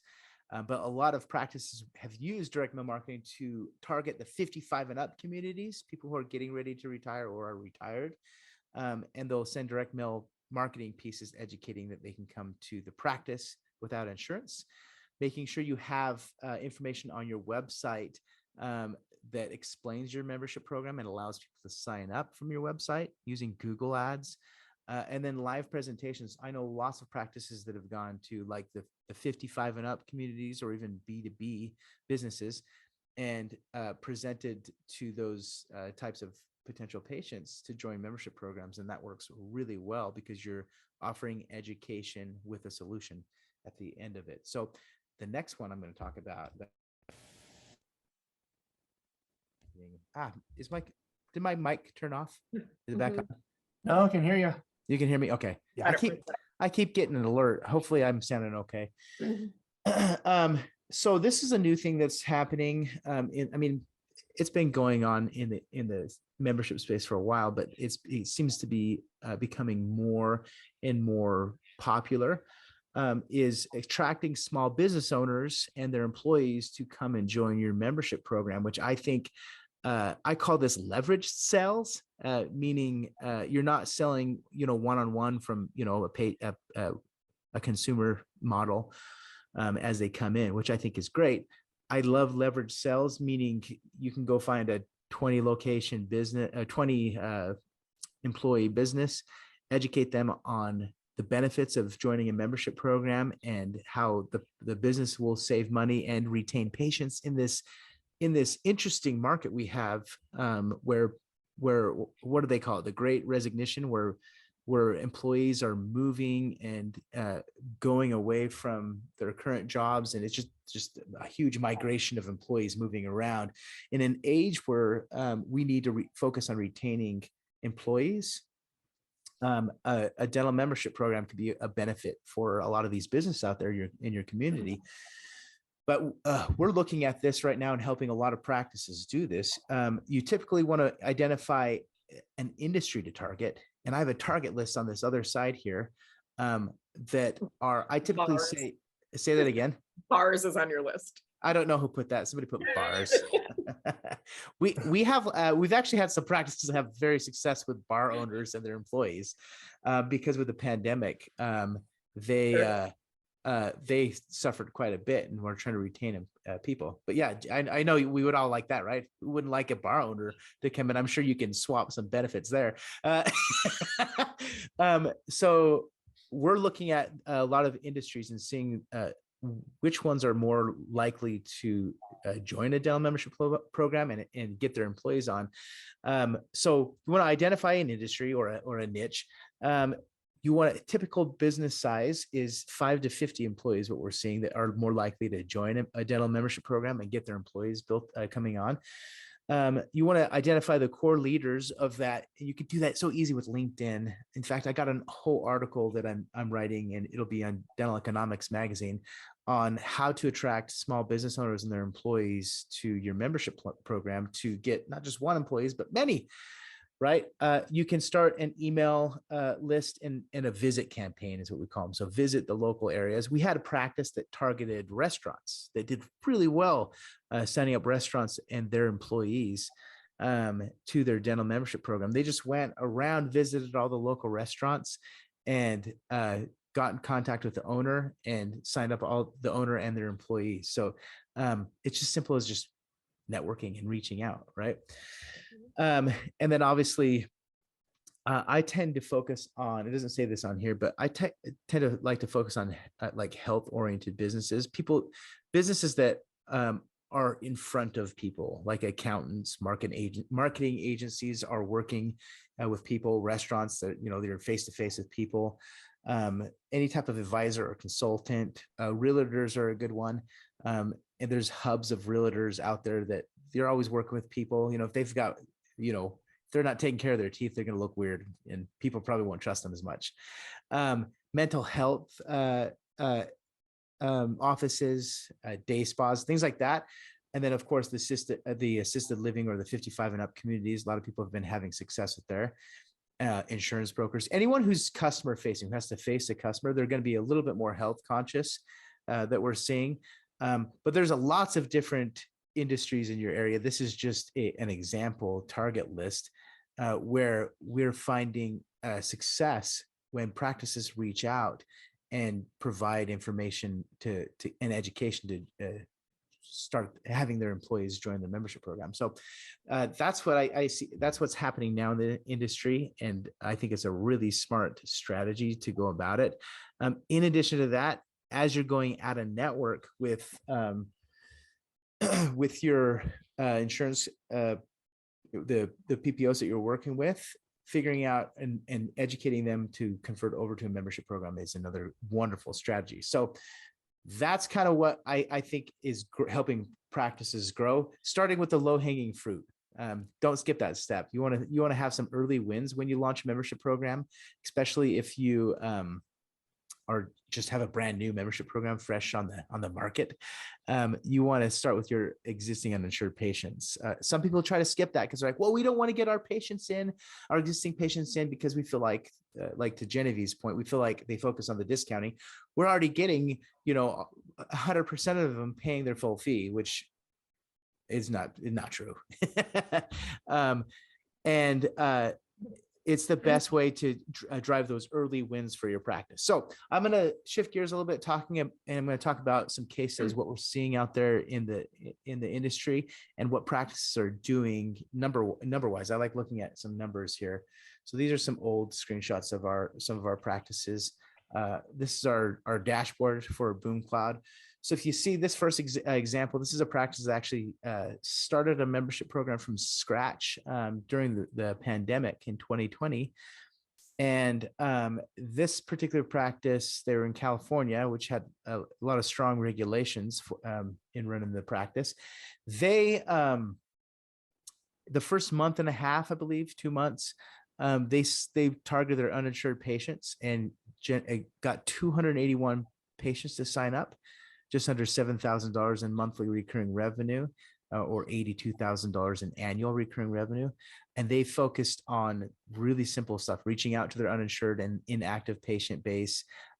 Didn't even start with any type of Facebook or marketing campaign, which they eventually led to that, which I still think is super important, is to not just target your uninsured, but make sure you have a marketing strategy to continue growing it, because a membership program is a numbers game. You're not going to drive an immense amount of success if you only sign up 20, 50 members. You want hundreds to thousands of members. So this next practice here, this is about a year in after they launched a membership program from scratch. First thing they did, uninsured and inactive patients that weren't coming to the office, and then this particular practice used Facebook advertising and targeted 55 and up individuals, and invited them to join their membership program. So in a year, over 1,000 active membership patients. All these practices I'm showing you are single location. So if you're running multi-locations, it's rinse and repeat. Over $26,000 in monthly recurring revenue, over $300,000 in annual recurring revenue. And keep in mind, this is whether they do dentistry or not. Whether you go to Hawaii on vacation or not, that revenue is coming in for the practice, or whether you're shut down because of a pandemic or not, compared to that, talking about that other practice. So this is recurring revenue, passive income that's coming in, which is a wonderful benefit here. This next practice here, just under 2,000, way over 2,000 now. They use direct mail marketing after they attracted their existing uninsured patients. They use direct mail marketing targeted 55 and up communities in their local area and other markets, but that was the main thing they did. And they, in a year and a half, they generated about just under $50,000 in monthly recurring revenue, over $500,000 in annual recurring revenue. Once again, whether they do dentistry or not. Ben, question for you. In the insurance model, they have a very similar model, right? Subscription model. what is the usage rate of patients that use like a dental PPO plan? Is it like 50%, 40, under 50% that actually use it? Is that what you said? Yeah, it's 37% on average for Oh. adults. And for children, it's 51%. Yeah, interesting. So very similar things happen in a membership program. Not everybody's going to use it 100%. I think a lot of practice will come in, to your point, Genevieve, of, oh, I'm just focusing on the discounts. Why we're going to discount, we're devaluing. But the reality is not every patient that joins a membership program, if you look at this dashboard here, 2,000 patients are going to use that membership program at once or even in a year's time. There's going to be a percentage. It's going to vary depending on how you present it to patients and communicate with them. But you're not going to get 100% usage rate, but you will get 100% recurring revenue from them. You know, Jordan, maybe you're going to cover this, but I think just an important thing that you're demonstrating here is you have a lot of monthly recurring revenue examples. And yeah, that's another place that I watch people get really hung up, is good being point. fearful of offering the monthly payment, because what if they cancel? And, you know, I watch a lot of people not be able to sell their plans because if you're a family of 3 and your fee is $500, you know, like coming up with that $1,500 is too much for a lot of people, or it feels like too much. But I don't know if you have details about it. Personally, I rarely see people canceling at the monthly rate because it's just so under the radar. Yeah, but I actually do have some information on that. Typically I talk about that when I show pricing, but I totally spaced it. So thanks for reminding me. So the cancellation rate is actually higher on yearly subscriptions, meaning patients will join and then maybe the next year they end up canceling because maybe it's not the right timing. They don't want to have a $800 payment come out because of time. Maybe it's before Christmas or the holidays, you know, whatever, there's a lot, or a birthday party, whatever. Or a vacation. You know, there's lots of scenarios in a consumer's life that may throw a wrench in them if it's a big yearly subscription, especially for families. And we found that there's a higher cancellation rate when a patient subscribes to yearly. Now, obviously on the practice side, the benefits are you get cash up front. It's wonderful. I like monthly membership programs because it is a lower barrier to entry, especially for larger families, even just a family of 3, a lower barrier of entry. I also call it evergreen. It's an evergreen subscription. $30 a month, is not noticeable on a bank statement compared to, $300 a month or a year, $300 a year, excuse me. So there's some under the radar payments is what I call that. And then with the evergreen being under the radar, it's evergreen, meaning patients most likely will not cancel as a monthly subscription because it is under the radar and it's not a huge pain point when $30 or $60 gets pulled out, even $100 gets pulled out of their bank account. It's just very under the radar payment. So what we see that monthly membership subscribers they stay longer with the subscription compared to yearly. I do have numbers on that, but I don't remember them exactly right now. I'll get that. I'll get a slide out on that. Thanks, Jenny. Okay. I'm just throwing it in the context of growing your plan. It's something I always encourage people to consider. But if you're trying to administer it yourself, a lot of people don't do it because it's a lot to keep track of. It is a lot to keep track of if you're going to do a monthly membership program manually. And I remember, that's one of the reasons why I started BoomCloud, because one of our practices that I was working with in the early days, they had like over 100, maybe it was close to 200 members. That the poor office manager, Lisa was her name. Her daughter went in high school with me. Lisa, she had a binder and she was flipping through it every day and making sure she's running payments manually every day, monthly payments. I felt so bad for her. And when we built BoomCloud at the time, she was one of the first to join. She had lots of pain. That's actually better than a lot of offices who literally can't tell me how many members they have, or they discover it as that person comes in. So that's being in the topic of growing talking about growing a membership program, what you measure, you grow and you improve. And to that point, because I hear a lot of that too in the industry where practices are like, I got a membership program. How many members you have? I have no idea. Oh, Yeah. so you don't know how much recurring revenue that's producing, or even how much, if you have certain goals Because in it's your not practice, producing. it's probably not producing it because they aren't It's a automating it. discount. It's a cash discount. Yeah. Hey, So Jen or Jordan, I don't know if you guys are looking at this. Matthew's asking, can people use an HSA to purchase membership plans? yeah. On our platform, we allow HSA payments. And I think there's like the flex payments, flex cards or whatever. Yeah, absolutely. Patients they're purchasing services, right? Dental services in a membership program. A lot of exams and cleanings are included. So absolutely, we see that all the time, with patients that have those types of cards. That's cool. So yeah, it's used for healthcare. So by all means, use it if they have it. So great question. But yes, I do like monthly subscriptions a lot more. They both have pros and cons, right? There's some states like the state of Washington, for example. Ben, I know you speak up there a lot. The state of Washington doesn't allow practices to do yearly subscriptions. It's only monthly subscriptions. If you talk to the insurance commissioner, he's going to jerk you around a little bit and say you can't do membership programs, period. But if you look at the state laws, you actually can through the direct primary care laws, which encourage medical. That's because the insurance commissioner is in Delta's pockets. Yeah, I know.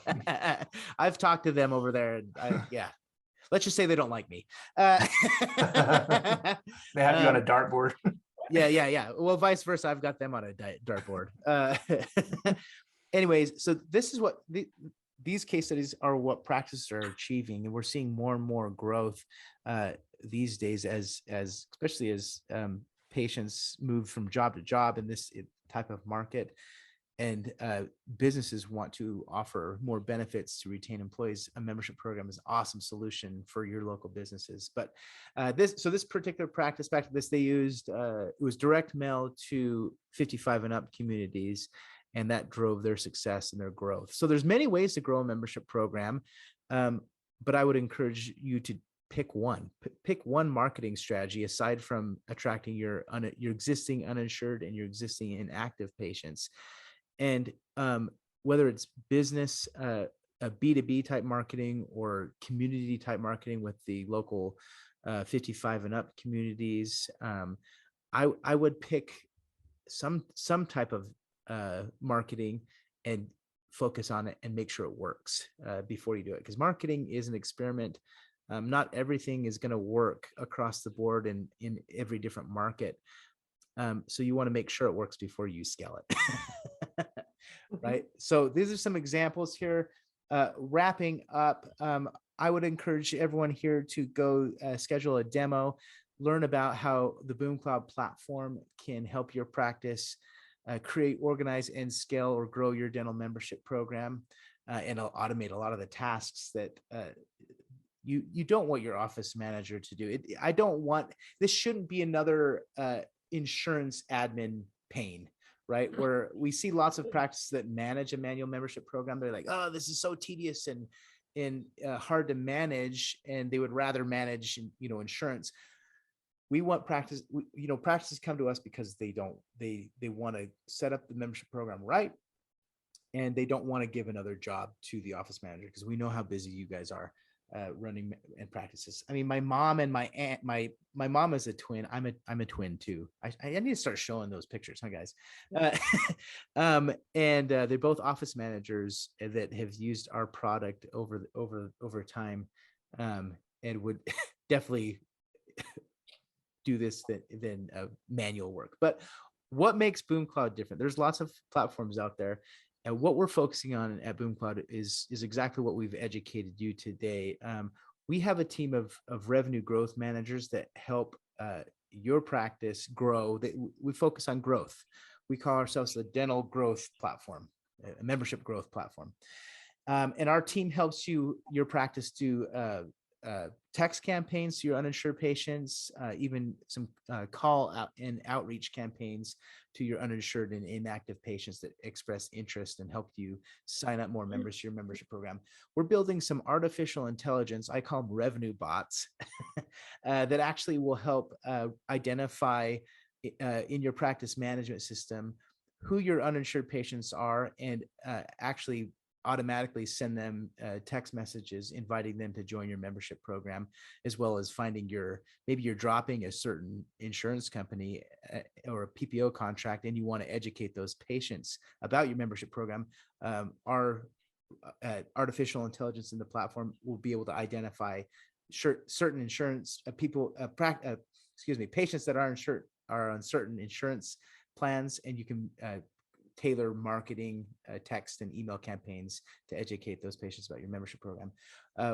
We have a business to business finder that we've built and are continuing to build in our platform, that actually you'll be able to type your zip code in and find local business in your area and automatically be able to reach out to them with some of our verbiage templates right inside of our platform. So those are some things that practices are really interested in, why, what makes us different in the marketplace compared to some of the other platforms out there. And then we do have a finance marketplace where, because we understand that uninsured patients may not, if they don't have insurance, they're going to need some type of financing option. So we've partnered with some banks and finance partners that can definitely provide a marketplace for your patients to accept treatment and help your practice give a whole solution, right? A sales solution from attracting patients to expanding and retaining and expanding case acceptance with your patients. So encourage you guys to go to boomcloud.com, click that bright pink button on our website that says schedule a demo, and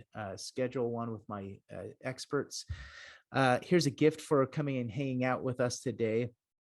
It's a book on how to create and grow a dental membership program. Just go to boomcloudapps.com/book, and you can download that and start reading and learning a little bit more about membership plans. So that's it for me, Genevieve. So we're going to shift gears, and you're going to end, and I'll take over here. let me see. I think you can take over, right? Or do I have to stop? No, share? you have to stop first. Okay, stop share. Did I do it? I did it. Nope, you got it. All right, I will take over here. And Jordan, maybe you can do questions in the chat if anybody has questions for you, so we can keep. Oh, yeah. Let's keep that going. Yeah. Okay, perfect. Bear with me. I'm trying to get my slideshow going here. There we go. So obviously we've got you all riled up. Are you guys frozen? No, we hear you. Uh-oh. You're frozen, Genevieve. I'm frozen. Am I back? I can still hear you. We can see you. Yep. Okay. I hear you. Uh-oh, it's saying my internet connection is unstable. Of course, right when I take over. Yeah, that's how it goes. Yep. All right. So anyway, I'm still here. I'm not going anywhere. Now that we've got you all fired up and ready to, drop every insurance, and we all hate insurance, I do want to start by saying, I worry when people throw their hands up and want to drop all insurance at once. I think you have to be smart about your strategy around participation and how you do that, and be measured in your approach about how you go about it.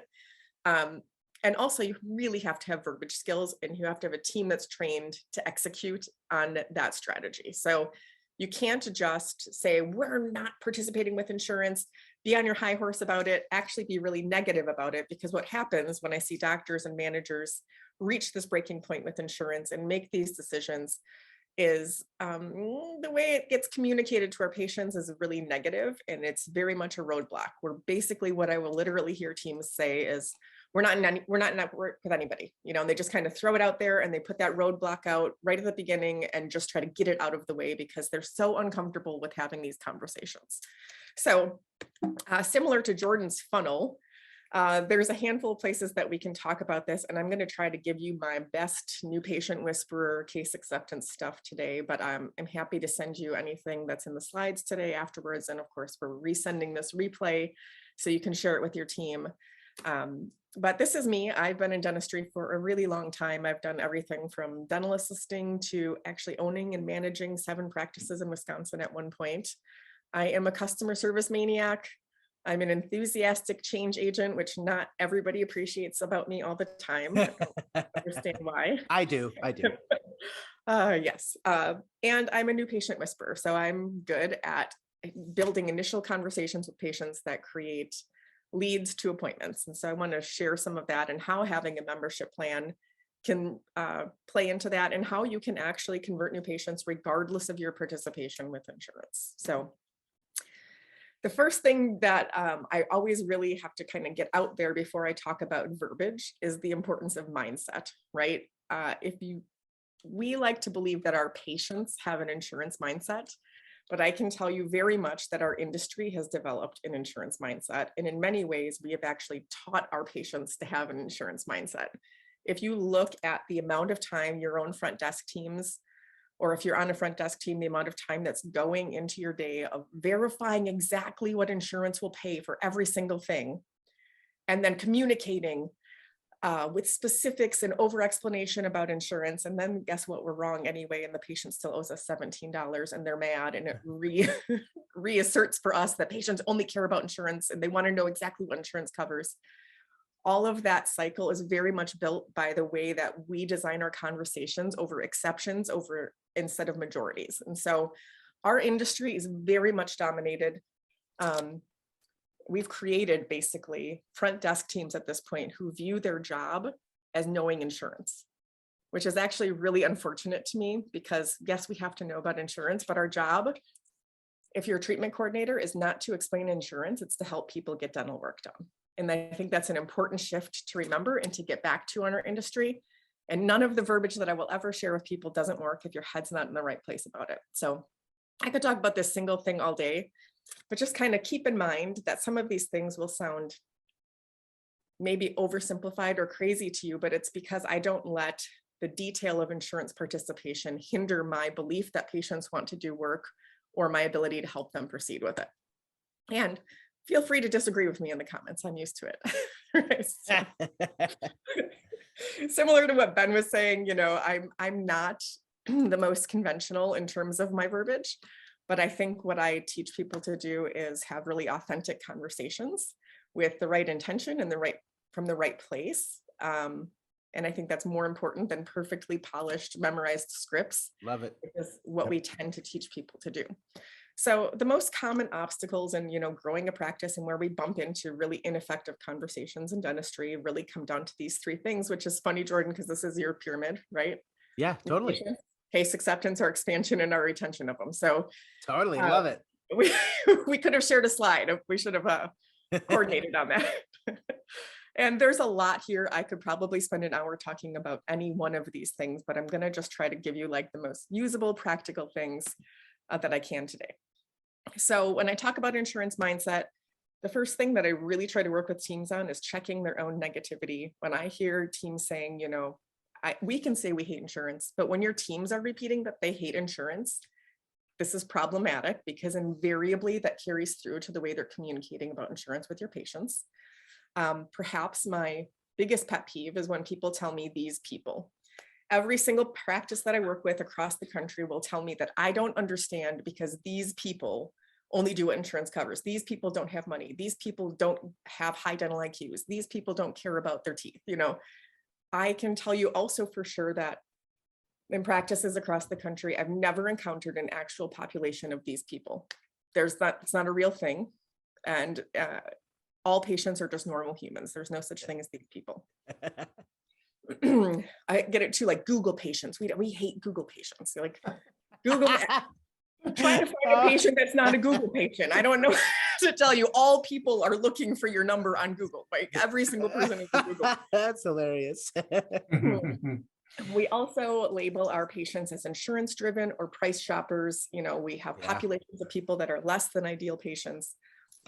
Side note, I love price shoppers. Price shoppers, guess what, you guys? Guess what price shoppers need? More value education. They need dental work. Oh, that too. When somebody calls me and says, how much is an implant? guess what that person needs? They need an implant. And They're- isn't that awesome? Buyer intent. Yeah. Also, it's a little side note, there's this deep standing belief in dentistry that price shoppers are literally compiling some sort of spreadsheet of how much each person charges for a cleaning in town. And I promise you that's not true. Absolutely not the case. They're not calling you simply to record your price into a spreadsheet and then hang up. What they're saying is, can I afford this? Can I come there? Yeah. That's what that question means. And I promise you, the office that they're stopping at is the one who will help them overcome a price obstacle or help them make it affordable in their budget. It doesn't mean it's the only thing they care about. So these are all things that are reiterated for us in a negative way. In any Facebook group you're in dentistry, we write articles about these things, and it's because we as an industry are ineffective at overcoming these objections, and we continue to make it true. So I know I sound a little bit hokey when I say this, but new mindsets do equal new results. And I want you to know that, unfortunately, humans are good at making themselves right. So when we believe something to be true, we are good at producing, even to our own detriment, we are good at confirmation producing bias. Yeah. the very outcome that we're fearing, right? So, and we're happy to do it too. We're like, I see, I knew it. You know, we actually like validate ourselves negatively. So we do have to change our head a little bit in order to have different results and different outcomes in all of these things. New patients. There's so much to this, but if you are contemplating removing some or all of your participation with insurance, or maybe if you already operate outside of most insurance participation, being good at your new patient phone call is absolutely critical. It's the single most important thing you can do to grow your practice. And if your team has not been trained on the phone, this is a problem. So I work a lot on new patient conversion, and I work with marketing companies that often measure the data on this because they've gotten wise to the fact that there's a big problem with new patient conversion in our industry because we don't train people to even recognize phone calls as leads, right? That's just not how dental people are trained. But marketing companies that measure this, especially for out-of-network type offices, often find call lead conversion as low as like 33%. That's not uncommon at all. Meaning one in three people will actually schedule an appointment when they call your office. So if you don't track your calls, if you don't record them and track call conversion in your office, I strongly recommend that you do it. And I recommend that you get it started before you begin exiting insurance plans as well, because it's critical that even if you provide training, that you're following it up and driving accountability around it. Well-intentioned team members can literally kill your practice on the phone. And not on purpose, right? They're just not trained to do it different. We require great amounts of training to touch these things in our dental office. You literally can't even touch a scanner in an office without a bunch of training, right? And yet I have been in dental offices where on a person's first day, the first thing we have them do is pick up the phone, right? We view the phone as like our lowest skill task. Can you just pick up that ringing phone? Can you just get that phone? You should have your best person answering the phone at all times, not your worst person or your newest person. But I've seen people like scrambling for a business card because they don't even know the address of the office that they're answering the phone at, right? Like that's how unprepared we put people on our phones. You know, comparatively, Ritz-Carlton makes you watch a person answer the phone for 3 months. That's maybe a little bit overkill and not realistic for our industry, but that's how important their first impression is. Yeah. So if you think about this, what we really teach people to do on the phone is pick up the phone and answer questions. Pick up the phone and be helpful. And so when I ask dental team members, how do you guys do with new patients? What they'll say to me over and over again is pretty much everybody schedules. Pretty much everybody schedules. And in their mind, what that means is like everybody who calls and says, I'd like to schedule an appointment. I'm a new patient. I don't care about insurance. Those people all schedule, right? But what they don't even count in that mix for their own head is people who said, do you take this insurance? And we said, no. The people who said, how much is this thing? And we said, we don't quote fees over the phone. Click. We tell people no all the time. And if I ask them about those calls, they'll say things like, well, they just wanted to know, right? It doesn't even register in their head that that was a lead. And we never have positioned it that way. And most offices have never even had a conversation about it at all. It's just to pick up the phone and be helpful. This is very much the way people are trained, and it's well-intentioned, but it's ineffective from a sales and business growth standpoint. And it becomes especially critical if you're changing your participation with dental insurance. So really, one of the most critical things you can do for your front desk or especially your phone team is to get them prepared for dentistry's most terrifying question, which, as we all know, do you take my insurance? Right? Every time we pick up the phone, we say, thank you for calling Dr. Smith's office. This is Genevieve. How can I help you? We are met with almost always one of two questions. Do you take Blue Cross Blue Shield? Do you take Delta Dental? Are you in network with Cigna, right? That's the first question. Or it's, how much is this thing? How much is a crown? How much is a new patient visit? And if your team is prepared with a very rote answer or something clever like, we participate with all insurances, or we can work with almost anybody, or in some cases, we actually have team members saying, you have to call your insurance. Don't ever do that, please. Don't ever, ever have a potential new patient call their insurance, because I promise you that patient's not calling you back, okay? This question is a question we get all day long, and most people have zero training or capability of handling it, right? And they don't register this as a new patient lead. So first of all, this is a new patient lead. Second of all, having a clever immediate answer is not going to serve you. When we give a roundabout answer that says we work with all insurances, da da da da da, what patients hear is no, and it's over, it's done.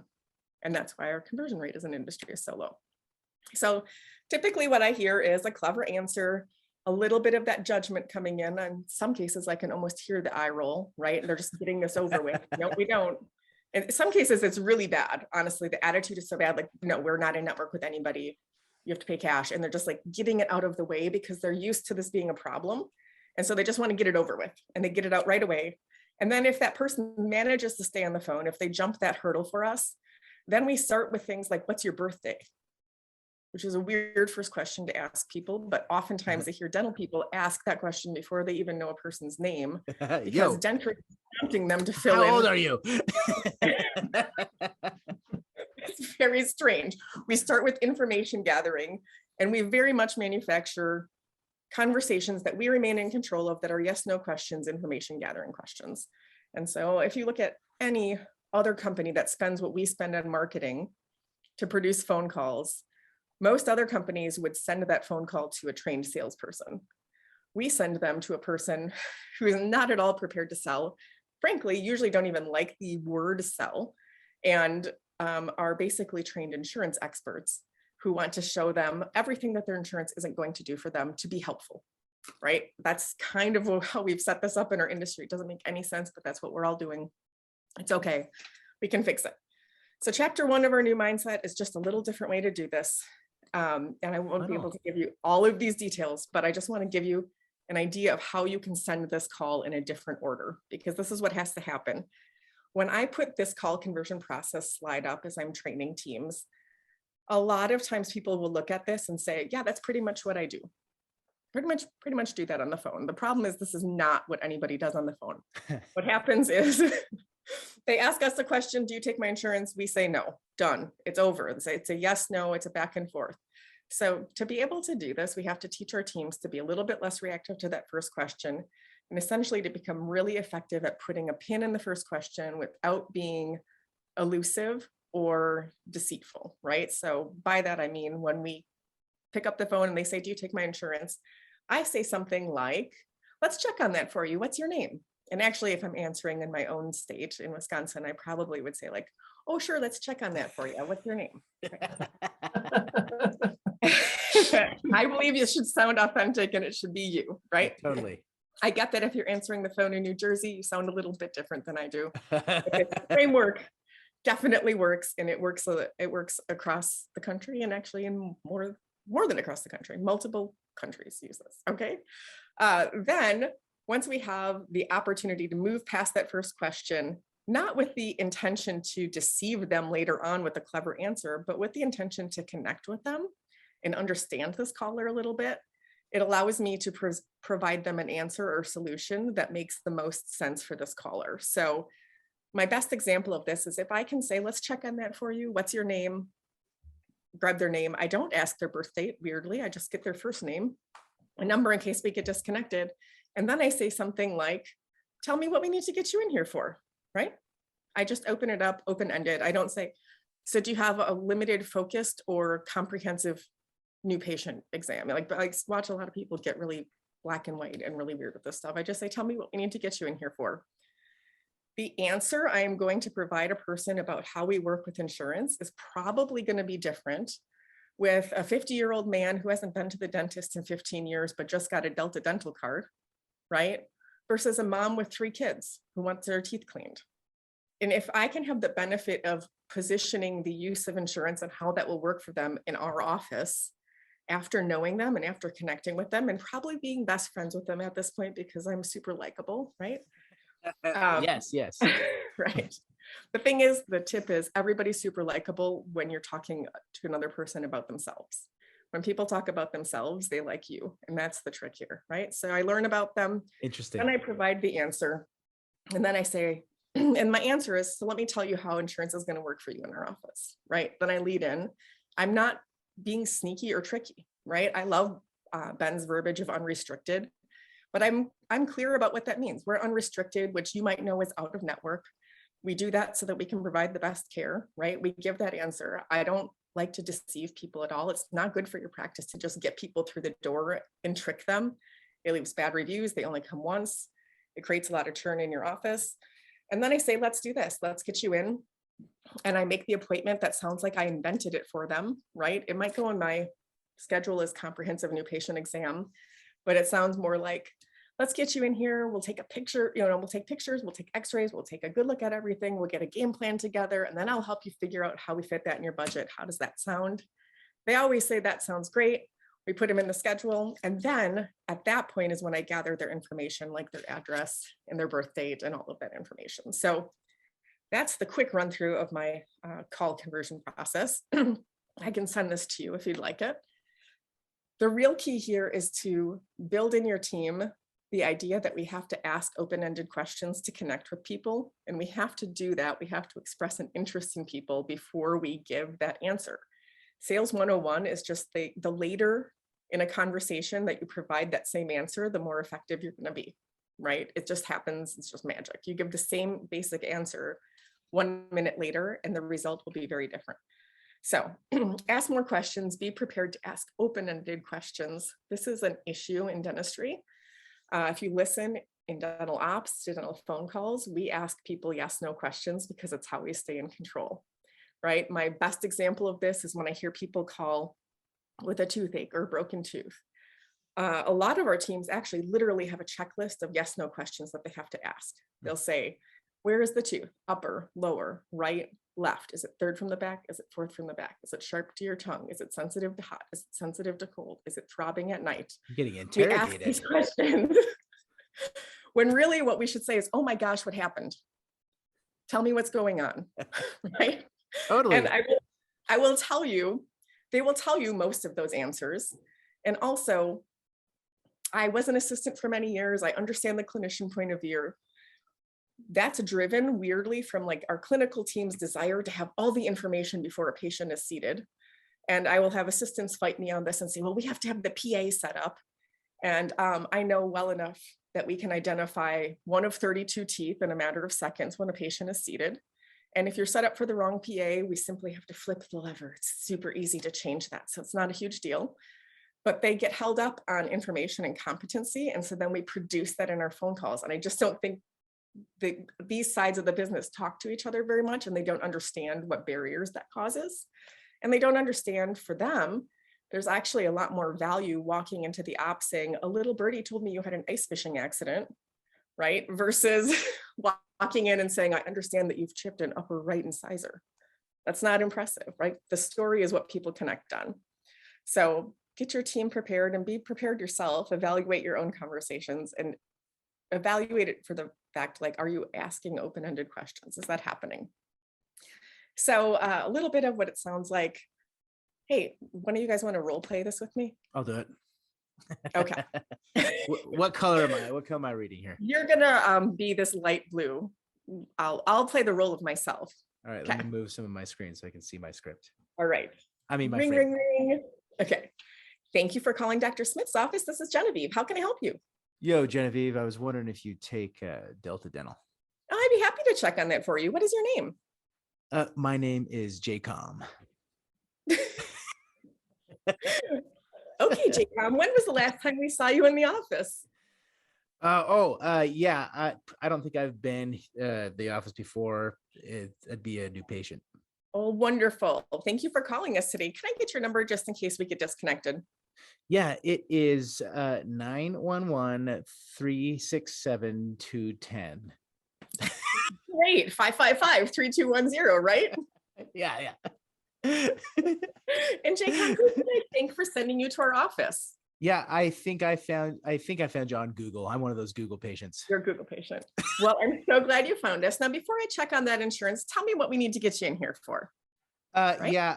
Do I answer that? You don't have My to go. tooth hurts. Okay. This is just an example of how you can very naturally avoid answering that question immediately out of the gate. But it takes some practice, and it isn't what we're wired to do. And especially if you've answered the phone for years in a dental office, this is not at all where your brain goes. We have dental offices that are very busy now with a lot higher volume in a lot of cases. Very often when I'm listening to recorded phone calls, I hear people basically saying, okay, have a great day, Mary. Great to see you, blah, blah, blah, blah, blah. Like you hear the end of the other conversation, and then it's thank you for calling Dr. Smith's office. They're not moving into these conversations ready. And so when you're trying to implement a new path to your verbiage, it's very hard to do that without slowing down and having some really good training and some really good practice for it. But again, I'm happy to send these verbiage. Once you can open it up to a tell me what we need to get you in here for, if you have a lot of experience, just getting it off in that different direction, most people know how to alter their answer once they have a little bit more context of what's going on for this person. But I have a lot of resources around this available, so feel free to message me. The real key thing is to get really natural at putting a pin in that first question, not being so reactive to it. And part of that is like not being so mentally reactive to it. So it's partly words, but it's also like getting out of your own head. This time helps you as well, right? Like it will also help you see that just because people start with one question, it doesn't mean it's the singly most important thing to them. A lot of people will ask, do you take my insurance, or how much is a thing, because it's the logical first question for them to ask, not because it's a problem for them, not because it's the only thing they care about. And in our head, we have just turned this into price shoppers and insurance driven patients. And it's just really, really not true. And I can only tell you that you have to, give me the benefit of the doubt. I've listened to thousands and thousands of recorded phone calls, and I can tell you it really works to just take a pause, put a pin in that question, and connect with people before you answer their question and provide them some solutions.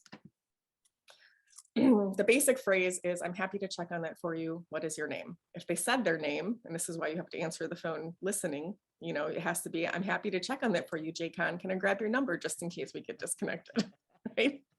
So finding 300 ways to say this in a very natural way and being less reactive and less urgent about just getting that part over with can be really, really helpful. So it looks like we've got a message. Yeah, we got a question here. You want me to read it for you?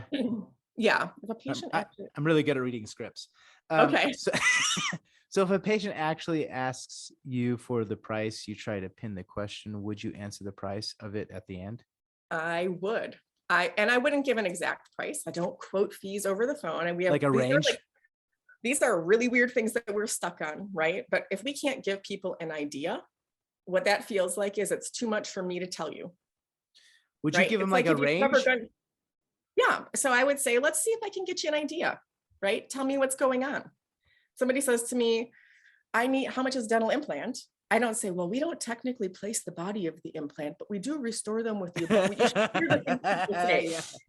It's over and over again, right? Can I help a person get an implant? Can I help them have an idea? Yes, right? So I would say, well, let me see if I can get you a range on that, get you an idea. Tell me about this implant you need. Everybody who needs an implant has a story to tell you. It's going to be about how they lost the tooth, what's going on, their nightmare of a root canal that failed. There's so much to connect with them on, right?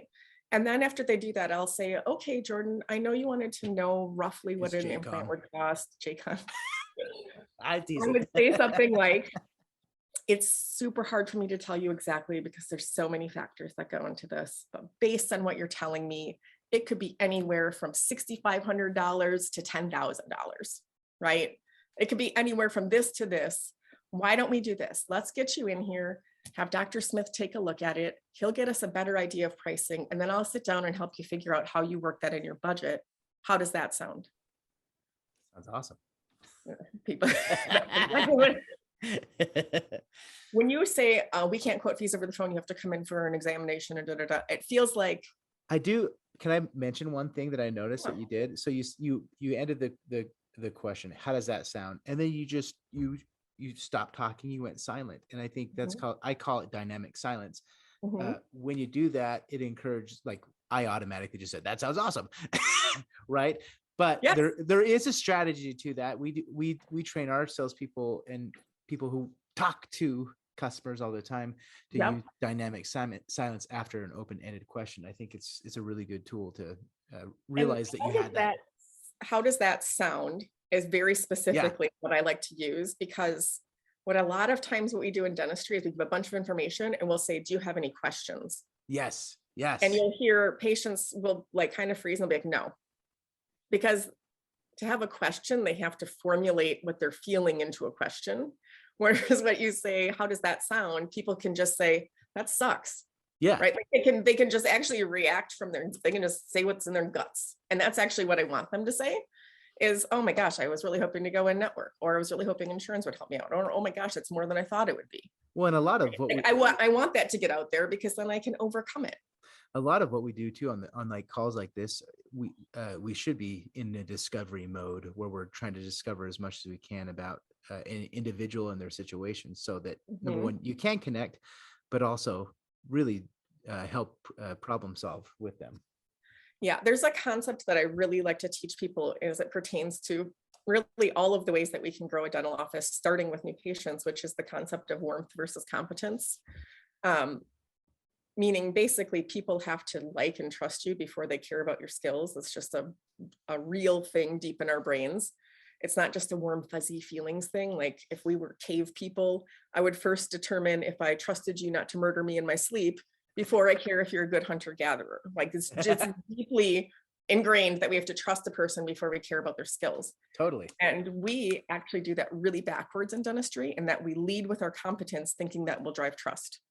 And it doesn't. That's why every dental website is all about the technology they have, the training they have. Yeah.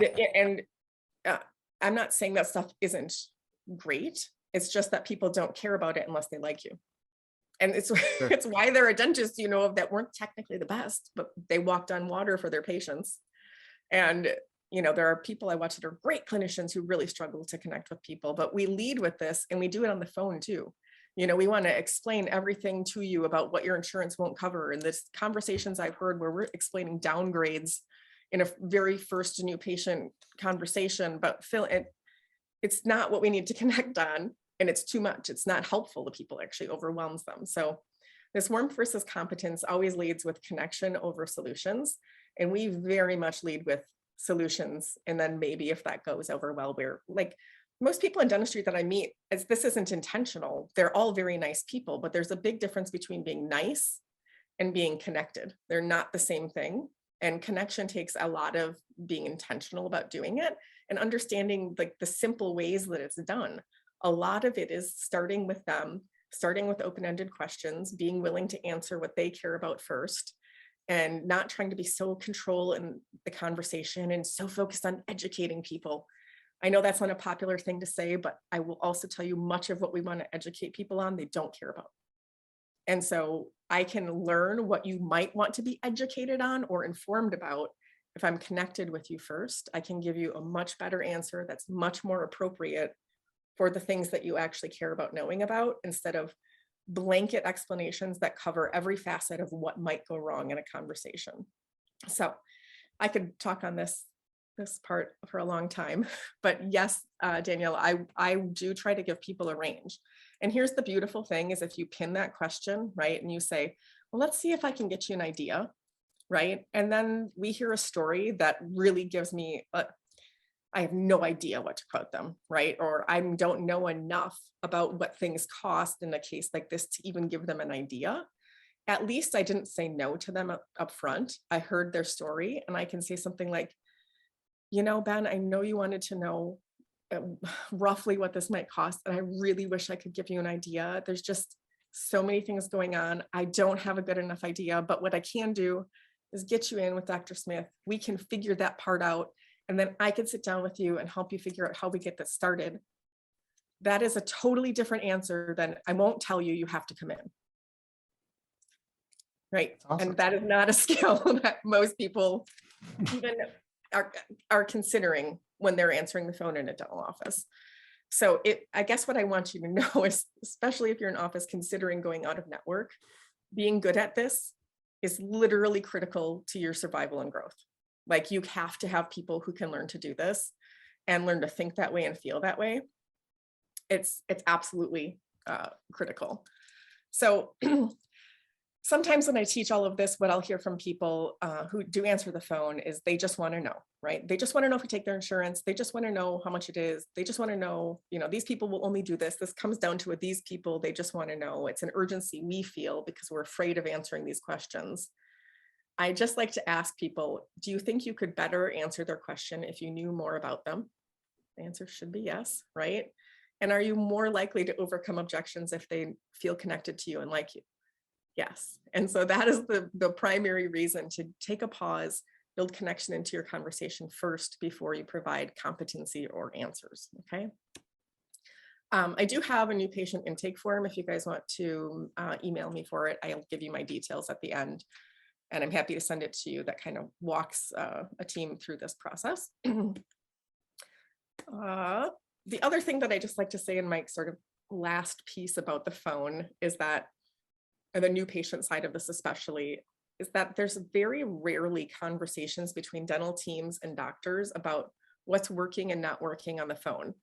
A lot of times we have policies in our office, and we have team members who are so afraid of breaking the policy, they're so afraid of getting in trouble about the policy, that they will actually tank a phone call or miss an opportunity because they're being upholders of a policy.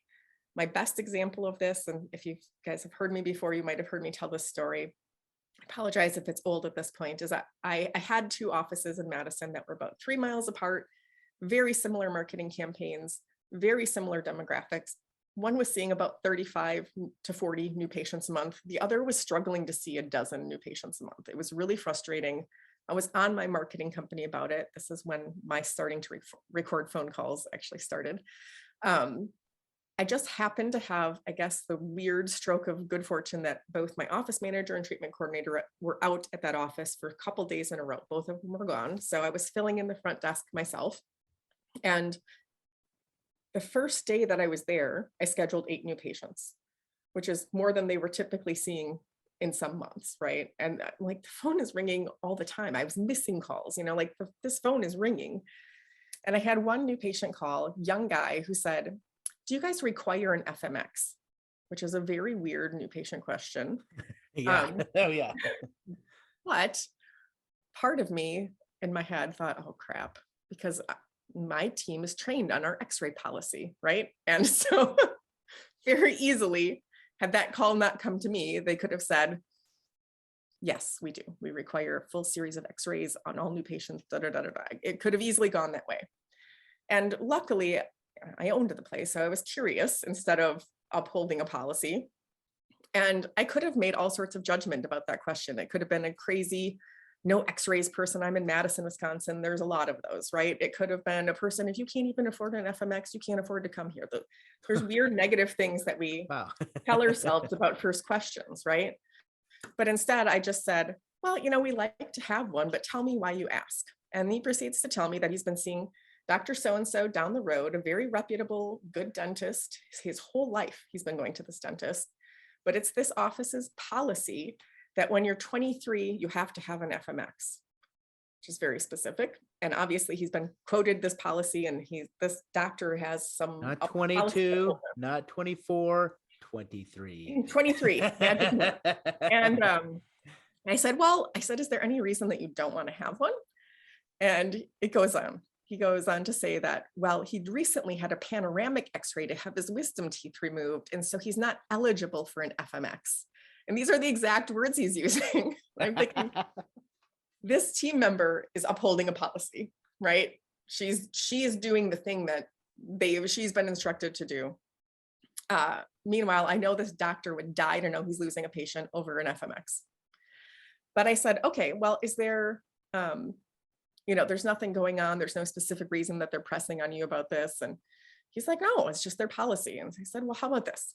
We'll get your x-rays that are current sent over. We'll get you set up for a new patient appointment. If you need an FMX, it's on me, on the house, right? And he's like, really? I'm like, yeah. I said, I think we'll be fine with what you have, but if you need one, it's on me. And he was like, oh my gosh, that's so fantastic. He scheduled his visit. And he's like, oh, by the way, do you guys do Invisalign? Because my mom just said she'd pay for it. So this guy lost a patient, a lifelong patient, over an FMX and a policy. I promise you, he doesn't even know it, right? And I just had a $6,000 phone call. Yeah. All because I was curious and connected, and I don't think we empower our teams to do things like that. And I run into things like this a lot when I'm working with people on this conversion side, where there's like silly policies that if your doctor understood this was costing them new patient opportunities, they might change their mind. They might be much more flexible. And so I promise you, your doctor or your owner would want to know that that's an issue or that's causing an obstacle for people. And doctors, I would really encourage you to ask your team members about their new patient phone calls or their common objections, and empower them to make judgment calls like that, because a little give and a little bit of understanding in certain circumstances can create really big returns. And I just don't think it's really even on most people's radar what a difference that can make. It's my little soapbox about that. So on the case acceptance side of this thing, we get in our own heads a lot as doctors and clinicians, and depending on what your role in this is, in thinking about what insurance is going to cover, if this patient is only going to do what their insurance covers. These are invasive thoughts. Sometimes the longer we know our patients, and we learned that last time they didn't do it because of not having insurance or things like that, we let it impact our thoughts and the way we communicate with patients on the front end of treatment planning a little too much. And so I just encourage, for my doctors on the call, or even hygienists on the call, or assistants if you're part of treatment planning, is I watch clinicians get really held up with what they're afraid people will accept. And also the word need comes into effect a lot. Like, this person doesn't need this. This tooth doesn't absolutely need this. And so their filter is need. And the scope of need is broad, right? If you get 20 dentists to look at the same tooth, what they think it needs will be different, right? I encourage clinicians to look at teeth and patients with the question, would this patient be better off with treatment? Would this tooth be better served with a well-fitting crown versus watching this amalgam decay in another 6-month cycle, right? If you can ask yourself, would this tooth be better off? Would this patient be better off? Would this patient benefit from us doing this? That's the question we should be asking ourselves. And I think it feels like a little bit easier filter to start to look at treatment planning through. Again, also on the treatment planning side, the warmth versus competence very much comes into play. We are as clinicians, we are trained to educate people. I actually grew up in a Pankey practice where I was told that if, as the treatment coordinator, assistant and treatment coordinator, I was told that if a patient didn't accept treatment, they weren't educated enough. And I can tell you that that's absolutely not true. It's not a matter of educating people. People want to be educated about the stuff that's interesting to them. They will never care about it at the level we care about it. Totally. Right? I promise you, no patient is very excited about getting educated about flossing. It's just not, I'm sorry, hygienists, if there's any of you on the call, it's not true. They don't really actually want to be educated. They want to like you, and then they want to know about the stuff that they find interesting. And it's very hard for you to have conversations like that if we're leading with competence instead of connection. And here again, take a listen through your office, right? Unfortunately, educating in the dental office feels a lot like being critical. It feels a lot like lecturing, right? And we do it in a lot of ways. And lecturing or making a person feel criticized, if you read Dale Carnegie, is one of the single biggest rapport breakers there is, right? It's why I can tell you as somebody who answers the phone that a lot of people who've been out from the dental office, one of the things that they fear more than coming to the dentist is the lecture or judgment they will receive coming to Being the dentist. shamed. Yeah. Because our educating feels a lot like shaming. So if you walk through the halls and you hear dental appointments or hygiene appointments starting with, so what's your flossing like? That's not a good place to start. You know, tell me about your oral hygiene habits. Have they improved? It's why people come in and like feel this need to self-report. And I know it's been too long, and we don't want our patients to feel guilty or shamed. And I don't think most people intend for that to happen, but because we're so wired to educate, it's very often what it feels like. So just put that on your radar, take a listen for where conversations are starting, and challenge yourself, work with your team to come up with five open-ended questions in your pocket that you can mix up. You know, sometimes having different conversation takes preparing for different conversation, being very intentional about putting that connection on the front end of your conversations. On the other hand, docs, sometimes we have moments that we nailed it, right? Like the treatment plan that you delivered was awesome, right? The patient totally is going to do this treatment. We're pretty certain of it. And then they walk down this magic hallway, get up front to your treatment coordinator, and you learn they're not proceeding, right? What the heck happened? It went from like nailed it to, yeah, we're waiting on a pre-auth, right? If your team is telling you these people only do what insurance covers, or they wanted a pre-auth, I promise you patients don't even know what a pre-auth was until we taught them those words. Those are not Sure. words patients know. No. Not a thing. Or a pre-D. No patient has ever been like, can you do a pre-D for me? That's not a thing. Unless you're an office that does them all the time and have taught your patients those words. But what happens very often, and I don't think, again, I think this is an off the radar thing for a lot of doctors, or a blind spot. And if you're a treatment coordinator, you'll know exactly what I'm talking about here. But here's what happens in the time from your treatment plan to the time it gets up front is you deliver the treatment plan, you walk out of the room. You are then left, the patient's left with a hygienist or an assistant who is super uncomfortable with the question that comes next, which is, will my insurance cover this, or is this going to be very expensive? And so that well-meaning hygienist or assistant will say, you know what, we can figure out exactly what your insurance is going to pay. And then they walk it up front, and the handoff sounds a lot like Bill needs a crown, but he wants a pre-auth. And it's done. That's done for your treatment coordinator. We have now put the focus on exactly what insurance is going to pay, right? And so when patients say, I want to know what insurance is going to pay, weirdly, dental teams turn that into, he wants to know exactly what insurance is going to pay, because the way we present treatment plans very often is very specific and very detailed. And then people who have misunderstandings about small amounts of money. So then we put more energy into figuring out exactly what insurance is going to pay, to which we will never, ever be correct. If anybody was always correct, nobody would have any AR, right? Like that's just, we're never correct. I can tell you that money is really not the barrier that we think it is. Obviously, coming into an inflationary environment, it's going to be a higher stress, but people still are getting tattoos. People are still getting their nails done, their hair done. Blonde is expensive to maintain, you guys. Yeah, People my still my have the wife new went blonde. iPhone. She did? Yeah, Ooh, I'm not I like gotta look not at like crazy blonde, but it's like dirty blonde. So I yeah, I really know how think expensive that is. you know how expensive it is.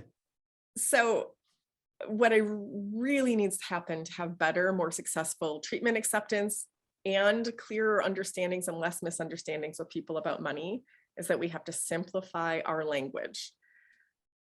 I am really done with the words estimated patient portion. We've been using the words estimated patient portion for all of my 20 plus years in dentistry. A mouthful. And I know that we say estimated patient portion. I know we explain estimated patient portion to people, but here's where it doesn't work for us, okay? We present a treatment plan, often very tentatively. We slide it across the desk. We over-explain it.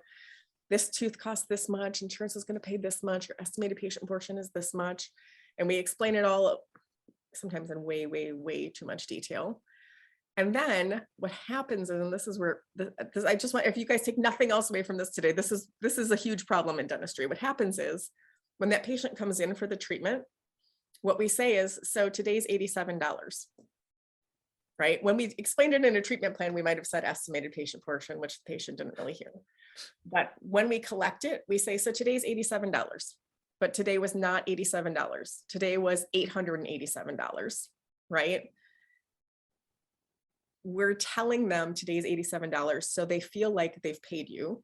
Then when insurance pays, there's $14 more. We send people the bill and they said, you said it was $87. To which I will have treatment coordinator after treatment coordinator saying, they signed that it's an estimated patient portion. It says estimated patient portion. I know, but it doesn't matter if they're mad about it. It doesn't matter if they don't get it. And so I'm going to give you this magic language that works to not only increase case acceptance, but also it works to help people feel prepared that they're going to owe more and then actually pay their bill when they get it. So for me, it sounds a little bit more like, okay, Bill, the total for that treatment on the upper right is $1,500. Looks like your insurance plan should help us out with about $800. So I'm going to have you take care of $700 when you come in next time. And then whatever's left over after insurance pays me, we'll settle up then. How does that sound? There's that magic. How does that sound? Which forces them to respond to me. That sounds good. So that's good. That's how we get the bar for treatment acceptance, right? But then it's very critical when you collect that you say, okay, Bill, today was $1,500. Looks like we're expecting about $800 from your insurance. I'm going to have you take care of $700 today. And then whatever's left over after Delta pays me, I'll send you a statement. How does that sound? You have to do it on both sides. And honestly, people, especially if you're going to get rid of insurance participation, start doing this now. I do this with cleanings. What we do we teach people that cleanings are free because we say everything's covered today, all set today, no charge today. There is a charge today. There's a charge every time you come to the dental office. No dentistry is free. So when you have a cleaning, I say, so today was $387. Looks like insurance should pick most of this up, right? I'll send it off to insurance. If there's anything left over after they pay me, I'll send you a statement. How does that sound? If you want to start exiting insurance, you have to start preparing people that dentistry costs money, right? And so I know that seems weird, but we are teaching people these things that come back and bite us. And we're perpetuating this very behavior that stresses us out and causes us so much work. Also, you can really let go of trying to be exactly right about collecting $87.40. You can collect 85, right? You can collect a round number that seems normal and have your patient fully prepared to pay you the difference. And I promise you it's magic. It really increases case acceptance and it really reduces phone calls when people get statements because they're completely ready for it. And you can retrain an entire patient base in a year just changing this language. I promise you, promise you. And I'll send any of that to you or hopefully you screenshotted it. The other thing that's really important about case acceptance is the simplification of that language. It's really critical. But also I tell people this all the time. I have good words. I'm good at connecting with people. These are things that I've always been good at, but I truly believe my superpower in treatment acceptance is that I 1000% believe that everybody's going to do it. I don't believe that people come into the dentist, get their teeth cleaned, get an exam done, and walk up to that front desk not wanting to do it. I just don't think that's the actual, if you didn't care about what needed to be done to your teeth, you probably wouldn't show up to the dentist.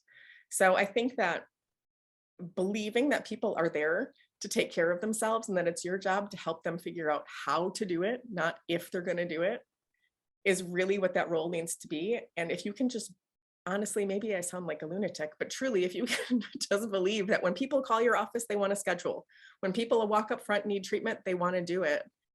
Your language will kind of shift automatically and you'll be able to speak more to the positive side of what we can do with your insurance.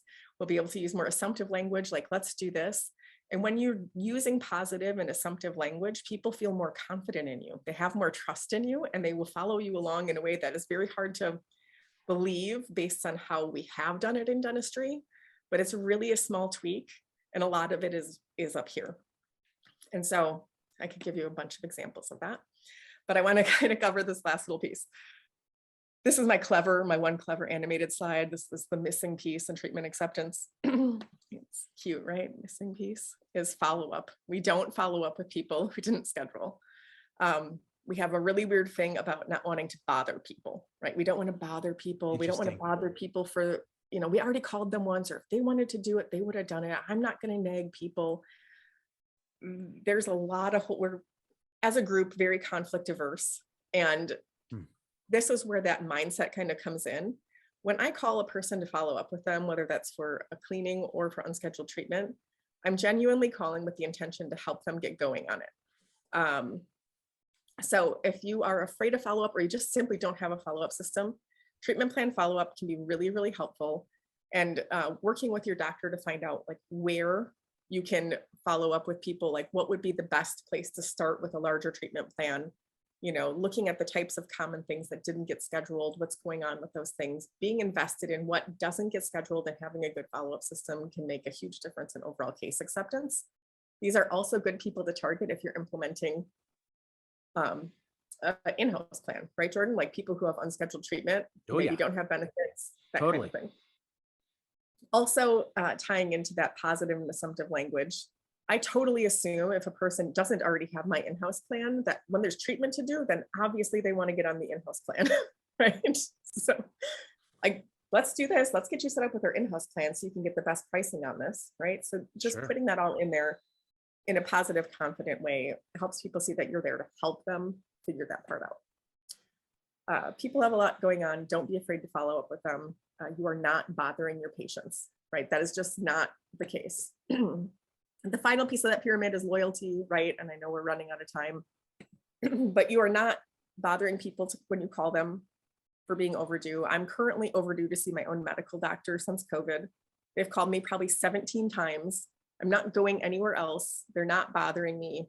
And I still am, every time they call me, I think I have to call them back, right? So just know that your verbiage and your ability to connect with people in this authentic way, instead of just like the murder list of people who are overdue, really makes a huge difference. And I think that's, getting your head right about calling people who are due for cleaning. This is my final little verbiage tip. I call people and say, hey, Jordan, and it looks like we haven't seen you for a little while. Looks like I didn't get you scheduled for your next appointment. It looks like I didn't do that, right? Oh, there's a really weird thing when you call, especially women, because this is like the ladies on the call, we understand, like when you get home from a really busy day of work and then your husband asks you about the one thing you didn't get done, you feel like you want to choke him. Strangle somebody, yeah. Hey, how come you didn't do the dishes? That's horrible. Making our dentist appointment always on the bottom of the to-do list. Calling and saying you're overdue for your oral health examination is not effective. Calling and saying, hey, Jordan, looks like I never got you scheduled for your next cleaning appointment. Do you have your calendar handy? It's just a totally different thing. It takes all of the blame off of them. They don't have to be wrong. They're not going to resist it. There's a really weird thing when you say you're overdue, that like the first reaction is like, oh, you haven't come to your dental appointment. It's like it's almost like a stiff arm that you get back from people. And just by saying I didn't do it completely changes how people respond to it, even in a message. That's interesting. So if you are the person who's managing that recare, which is really not just filling hygiene, it's patient retention. That's how we keep our patients and stop from churning. It's very, very important. And I think a lot of people don't understand the value of how practice grows and why recare isn't just to fill in the cancellation from tomorrow. It's how we retain our patients actively. I focus a lot on new patient stuff with people. And I have practices that are sometimes seeing 40, 50 new patients a month, but never adding more hygiene days, right? So if you're seeing 40 new patients a month and you're never adding more hygiene time, you really have to look at the backside of your dental office, right? The concept of churn is something we don't really look at. And if you're seeing 40 new patients, but 60 went inactive for, just basically inactivity, that's a problem. You're not growing, you're just churning, and you're way too dependent on new patients. So I know nobody loves to be the person who makes recare calls, but I think it's just because we look at it wrong and we don't understand that it's not recare, it is patient retention. It's practice growth. You cannot grow practice without retaining your patients. And it's really important. Also, if you just keep a list printed and you have hygienists randomly working on it when they have cancellations, I can tell you that is literally the least effective strategy you can possibly have in place. I love hygienists. They're not trained to be on the phone. They're not comfortable being on the phone. They resent doing that task. And so very much what their phone calls sound like is, this is your hygienist, you're overdue for your oral health examination and prophylaxis.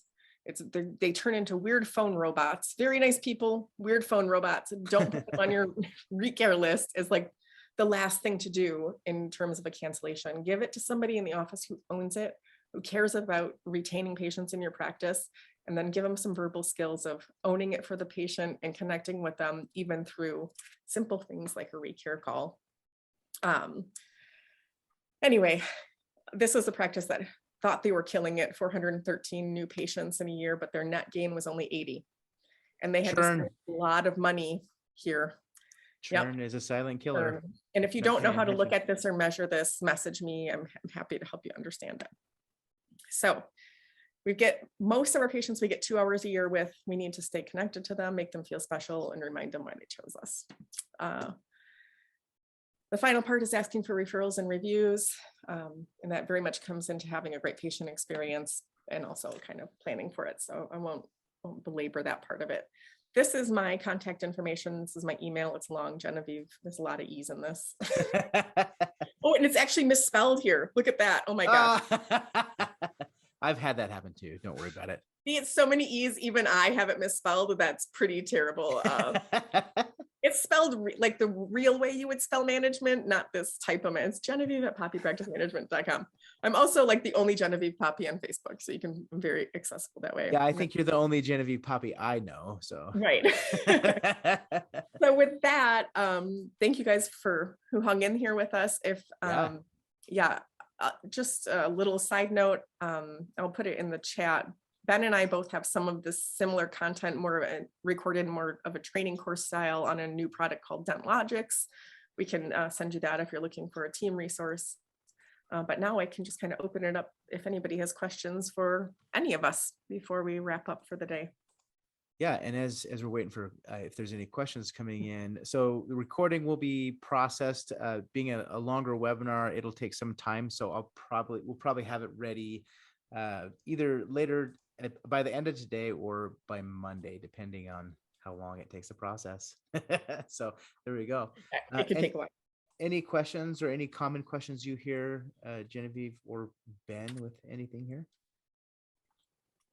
I'm looking, I don't see anything. No, there are no questions coming in. Cool. So far. I think most of them were asked during the presentation. So awesome, you guys.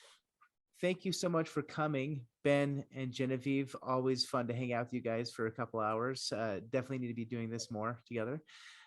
So yes, thanks, Melissa. So we hope you guys have a rockin' Friday and a great weekend. And for those that are watching the recording, whatever day it is, we hope you have an awesome day. Take care, everybody. All right. Bye.